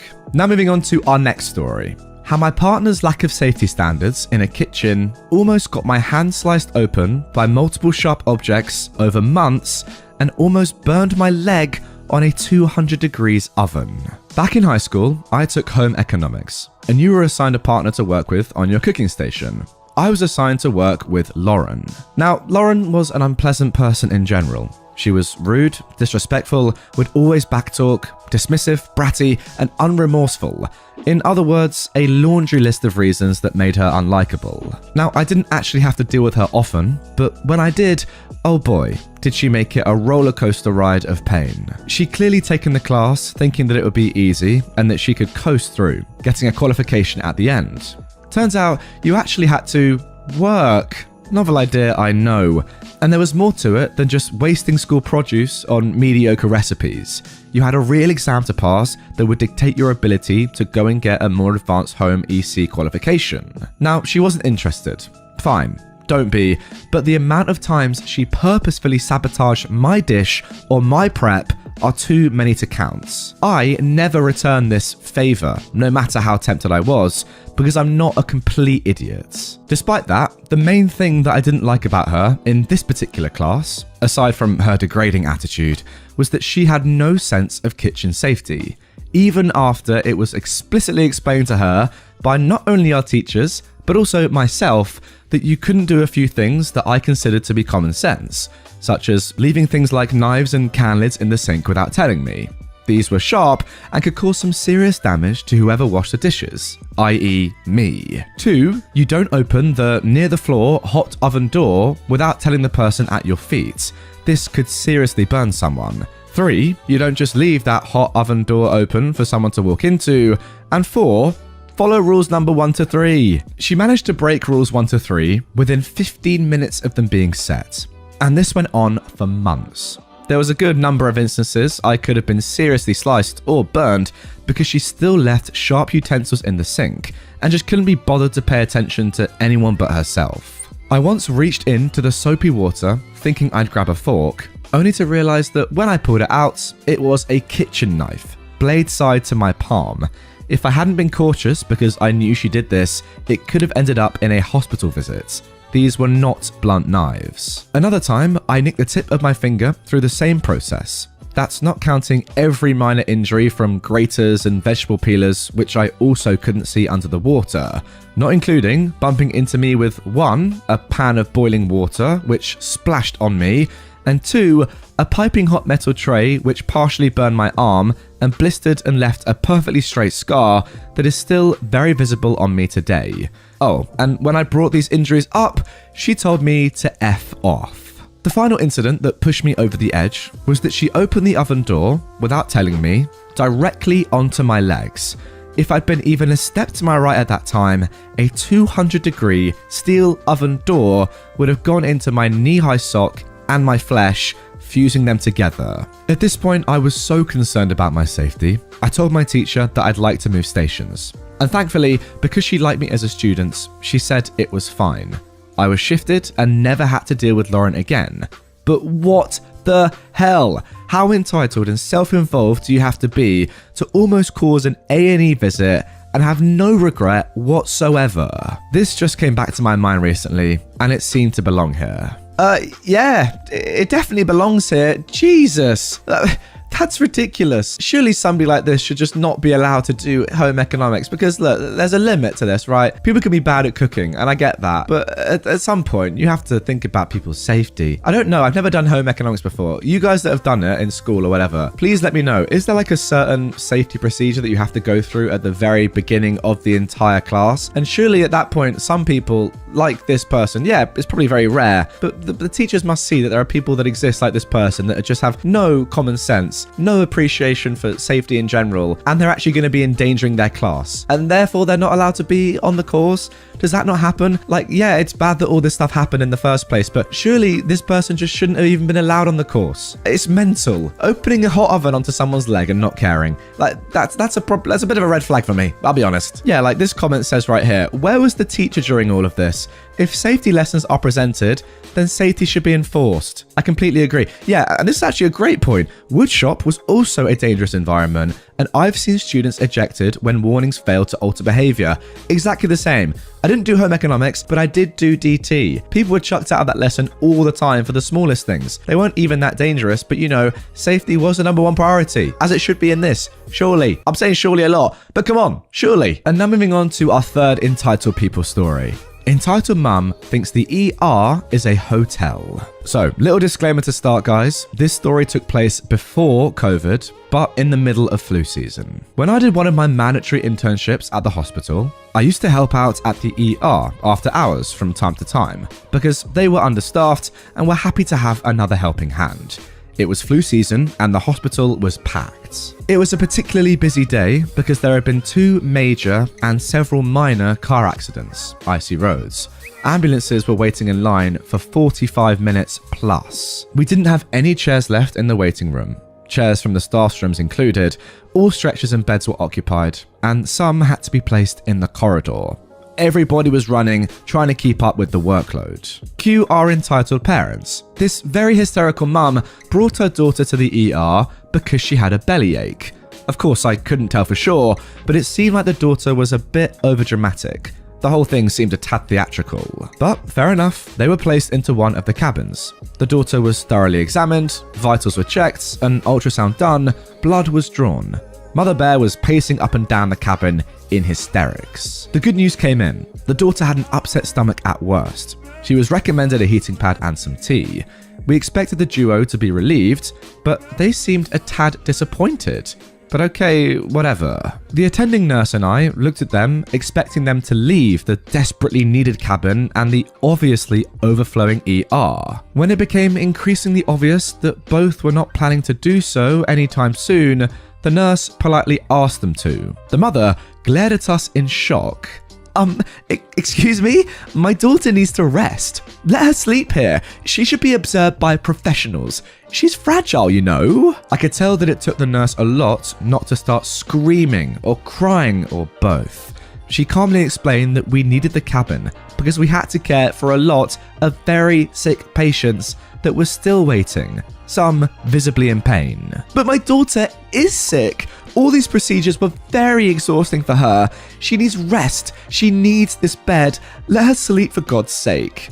The mother started a monologue about why her oh-so-sick daughter deserved the bed and needed to stay. We then decided to get the head nurse and a doctor. They most definitely had better things to do than listen to a mama bear's complaints, who threw them out politely but with emphasis. Cue a lot of tired head shaking among staff members. And there we go, guys. I think I've saved the worst story for last. There are literally people in ambulances, possibly dying, who knows, but they've been involved in major accidents, or at the very least, they're going to be more sick than this girl, desperately waiting to get into one of these cabins and get seen to by a doctor. Yet no, your daughter needs to rest after a tummy ache. I mean, seriously, are you not able to rest at home? What is so bad about your house that you cannot rest in it? That's a good question. I don't really know what more to say other than, like, how selfish can you be? Your child has been checked, I'm not going to lie, very extensively. Given that there is such a demand for nurses and doctors, the fact that your child has been seen to such an extent is very impressive. Some would argue that it was unnecessary in the first place for just a bellyache, but hey, who knows, maybe it could have been bad. But still, ultrasounds, vitals, blood was drawn, like that's everything you need to know that your daughter is absolutely fine. At that point, you should be relieved. Like, what are you going in there for? Do you want your daughter to be sick? That's the real question. Go home,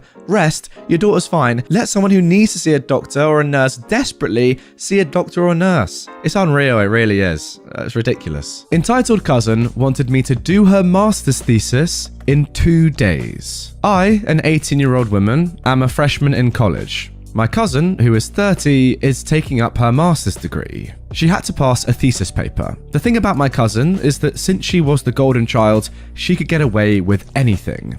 She just throws money at someone to have her way. She, someone taking up a master's degree, wanted me, a freshman, to write her thesis. We all know that this is unethical, and it would get her barred from graduating if her professors knew about it. But since I was curious, I asked her what she needed help with and when the deadline would be.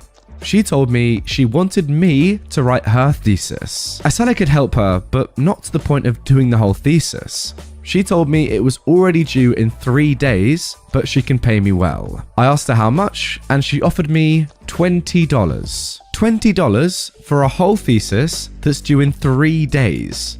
For context, academic writing services in our country is around $2,000. That's just the base price, so rush pricing is a lot more. It also takes at least a month to write. This makes the task not only impossible, but she'd also be grossly underpaying me. I declined, obviously. I was just curious to see how much the pay was going to be. Also, I wasn't really well versed in the field that she's studying in, so I don't know how she thought I was going to help her. She threw a fit and told me that if I wasn't going to do it for her, I needed to find someone that will. I looked for groups that take up academic writing services, but she refused. I think she knew that if she were to ask a professional to write her thesis, she'd have to pay a lot more. She wanted someone that I personally knew, so she could just pay them a similar amount. I just ended our conversation by saying that I still had a lot of requirements to pass myself, and that I was already spending a lot of time looking for people to do her thesis. I don't know what happened to her thesis though, and I never bothered to ask afterwards. A few things stand out to me about this story which are pretty incredible. First of all, the fact that your 30-year-old cousin, who has gone through the whole master's course herself, thinks that you, an 18-year-old freshman OP, would be better off at doing her thesis than she would. Second of all, the fact that she's come to you with just 3 days left and therefore expects you to write a whole thesis in just 3 days for something that you know very little about. I mean, that's mental. And then finally, that she's only giving you $20 for doing it all, writing a complete thesis. 3 things that really are astonishing. I'm not going to lie. Like, what is that? You know what I do? A little bit of karma. Write the first page incredibly well. Like, really put some effort into it and make it sound as good as you possibly can. Because, look, let's be realistic. If your cousin is willing to let you write a whole thesis for her, there's no way she's going to reread it. So as long as the first page is good and it kind of fools your cousin into thinking that you've done a good job, that's all right. She's going to hand it in. Her professor, whilst marking it, is going to, read the first page, be impressed, get to the second page, which you've written, but your sister hasn't checked, probably, and it's just going to be a complete load of rubbish. Just write about literally anything you want. First page, make sure it's good. Second, third, and the rest of it, just do whatever you want. Make it brilliant. About something just absolutely ridiculous that has nothing to do with the course. Why not? That's good karma. Next up. Grandma attempts to ruin our Christmas because I refuse to fulfill never agreed upon requests that were literally impossible to fulfill. This story is about my paternal grandmother. Let's call her Miss Furore. It takes place over the course of about 1 year in the blessed pre-COVID times. Before we get into it, however, let's give you some background on Miss Furore and my relationship with her. Miss Furore owns 2 houses next to the school I attended before leaving my hometown to study at university. My dad used to pay me to do some chores around her house, which she wasn't able to do herself, due to some disabilities stemming from long-term alcoholism. I've heard stories about her borderline abusive behavior from different family members, and know she was divorced 5 times. While working for her, I quickly realized how difficult she could be, but I always thought my family members were exaggerating. That was until this story happened, so let's get into it. Back in the summer of 2018, I was visiting my parents in my hometown. I'd been living elsewhere for about 3 years at that point. I decided to visit Miss Furore as I had a pretty good relationship with her back then. I was one of the few family members that was actively in contact with her other than for financial reasons, and she seemed excited about my visit, as we hadn't seen each other in person for about a year. When I called her to set up the time and date, she asked me whether it was possible for me to borrow my mum's car, I don't own one myself, to help her pick up some furniture she wanted to add to a room for a live-in housekeeper. I cleared everything with my mum as I thought it wouldn't be much trouble. The day came and she picked up so much furniture, it barely fit into the car, but everything seemed fine. I carried the furniture into the designated room through 3 very narrow staircases. It was a very old house in Germany. Afterwards, we had some coffee and cake together before I left. I then dropped off my mum's car and headed out to party with some friends from school who I hadn't seen in a while. The next day was when everything began. At around 9 AM, I was still slightly hungover from the great party the night before. and she called me demanding to know where I was, since I apparently agreed to help her assemble the furniture we bought. This was never agreed upon. She also demanded that I bring the car again, as she forgot to pick up some things the day before.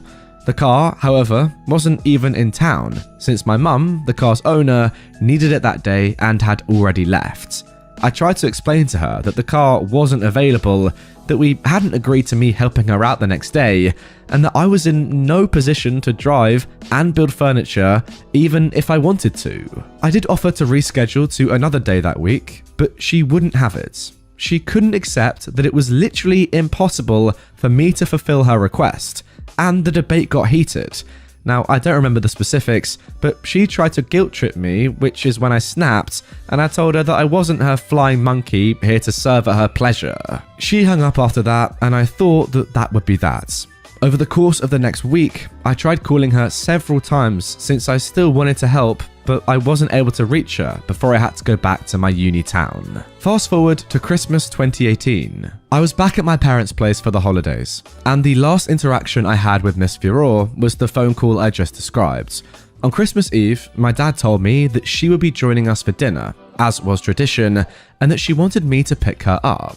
Now, due to my dad's job, it was up in the air whether he would be able to join us that evening. So he added that Miss Furore would only attend if he was also there. In case he wasn't, I was just supposed to pick up the presents from her place.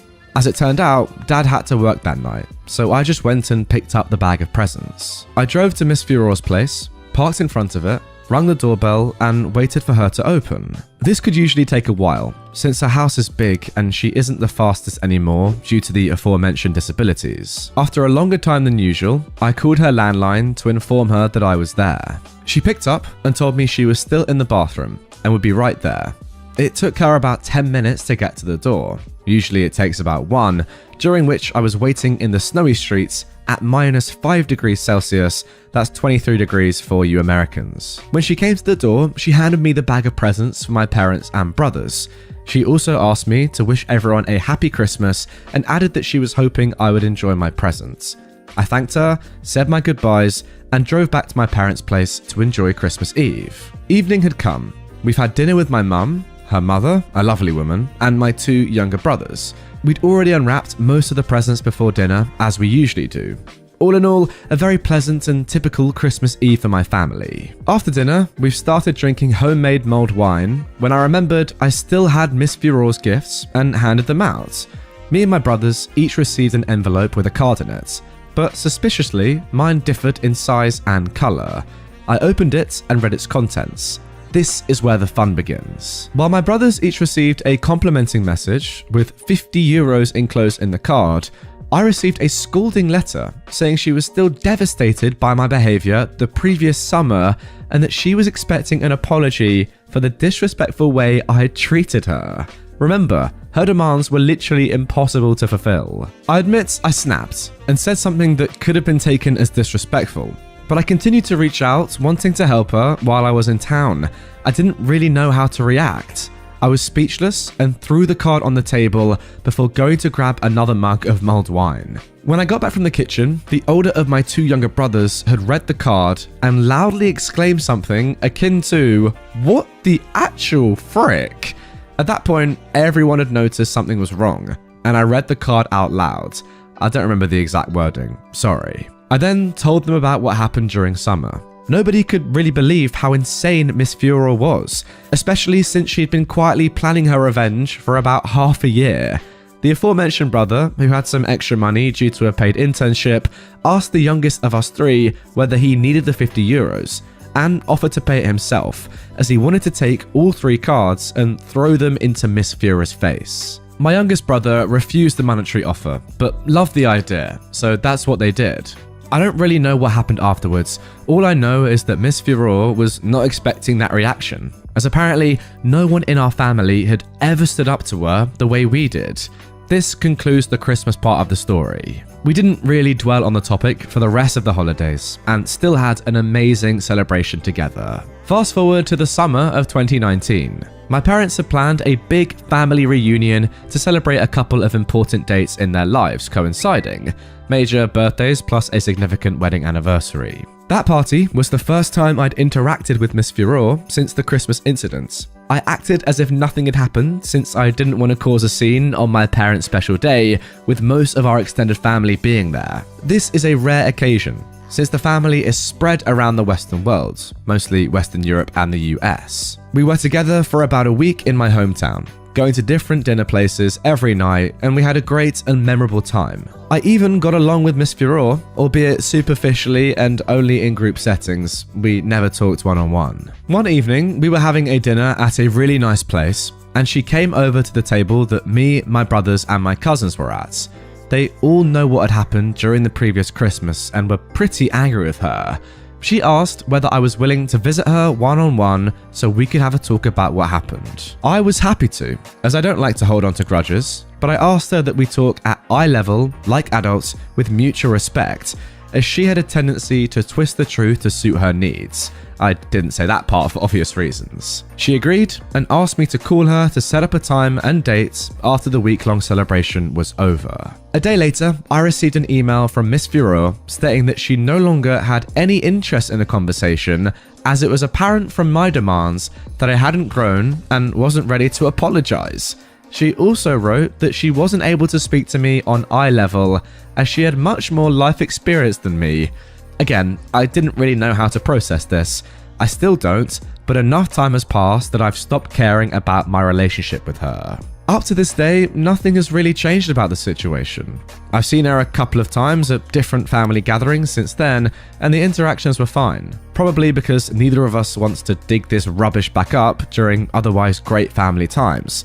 But the issue itself was never really resolved. So yeah, that's the story about how I learned that the reported insanity of my grandmother, Miss Furore, was not exaggerated. It might be mild compared to other stories on here, and I'm very happy that I have the rest of my loving and supporting family to rely on, but it's still something that has changed me in a way, so I felt like sharing. Hope you enjoyed reading. Yeah, for me the tough part is when you have situations like this where you have one sensible person with common sense, OP, then one person is just absolutely dumb, like your paternal grandmother, and OP tries to use logic and work out the situation, try and understand what's going on, when in reality, if you look at it completely objectively, all you have is one reasonable person and one just completely dumb person. There's no understanding of that. You can't really work out what the grandma is saying or what her intentions are or even the points that she's making, because none of it makes any sense. So ultimately, I kind of feel bad for OP because he's going through this whole process of oh, what have I done wrong? Why is my grandma reacting like this? The real answer is she's just dumb and you're not. It's just as simple as that, in my opinion. Oh my god, look at this. Is a great comment, by the way, below. There's a quote that I love, says this commenter, and I feel it fits here. Toxic people make you think you're holding a grudge when you're really holding a boundary. That is so apt. I feel like that's exactly what's happening here. This person, this grandma, is making you think that you've done something wrong or that, you need to change your ways, when in reality, you need to step away from her because she is just a toxic person. There's literally no need for you to even talk to her ever again. I don't think she offers you anything positive, so yeah, what's the point? They continue. She tried to tell you you're holding a grudge by not apologizing to her, but what you're doing is standing your ground and demanding she treat you with respect that you deserve as one adult to another. Good for you. I mean, there you go. Fantastic quote. And it pretty much sums up this entire story and your entire relationship with your grandma in one sentence. Lovely stuff. Entitled parents and sister are demanding I not take an incredible job overseas if I'm taking my adoptive daughter. My younger sister went through a pretty rough time as a young adult, drinking and doing drugs and generally being wild. She ended up getting pregnant and giving birth at age 18, when I was just a few weeks away from turning 21. Now, she didn't want the child after giving birth. She refused to even pick up the child and would leave her sitting in dirty nappies. Despite never wanting children myself either, I stepped in and adopted my newborn niece as my daughter. My then boyfriend, who I'd been with for 3 years, gave me an ultimatum: him or her, as he didn't want children either.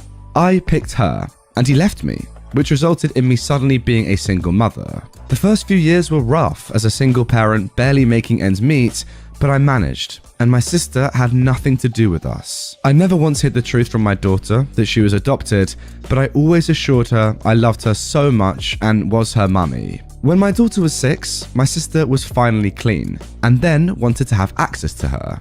I allowed it, but stressed she would just be an aunt to her. And she accepted this. though it's clear she struggled with the concept and sometimes acted more like a mother, which I always squashed quickly. Now, my daughter is 8, and I've been offered a job in a different country. The pay is almost double my salary, and the company is helping us find a home, putting my daughter in an international school and after-school care.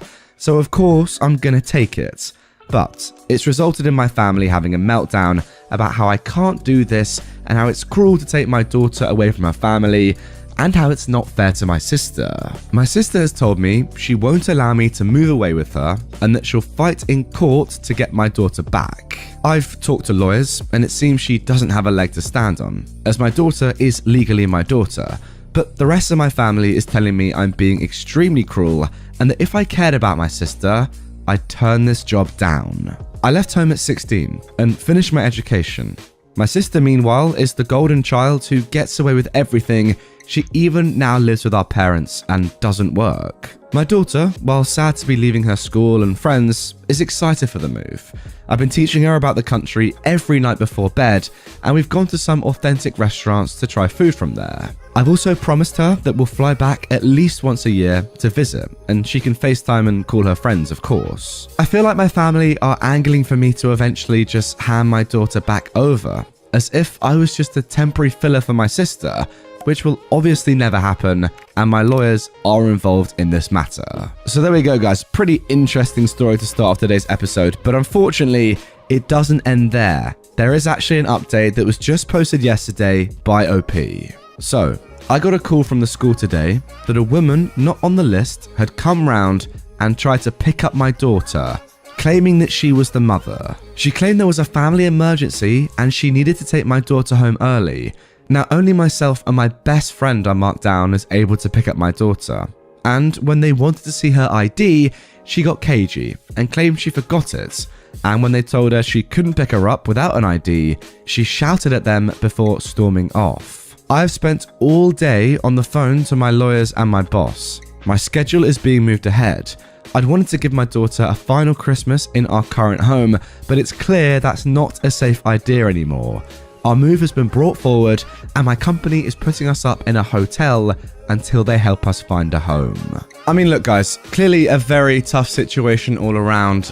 For your sister, I do feel bad for her, honestly. Obviously, like, this is not how it works. You can't give up your kid legally and then just go and get them back when you feel like it 6 years later. It obviously isn't going to happen. But I still do feel bad for her. Like, yeah, maybe she didn't want her at the start and she was a bad mother and wasn't in the right place to look after her child. That happens. She was very young. It's understandable. You know, she probably didn't even want the child in the first place. Well, she admitted she didn't. It is a tough one though. Like, in the first part of the story anyway, I can kind of understand where she's coming from. Like, she wants to be with her kid and now she feels a little bit more mature to deal with that. Maybe, I don't know. However, that's clearly not thinking about you, OP, at all. And I don't really understand why your family are siding with her. Like, that just makes no sense to me. You've been the one that's taking care of your child now for 6 years on your own. Does that not deserve a little bit of credit? I mean, come on.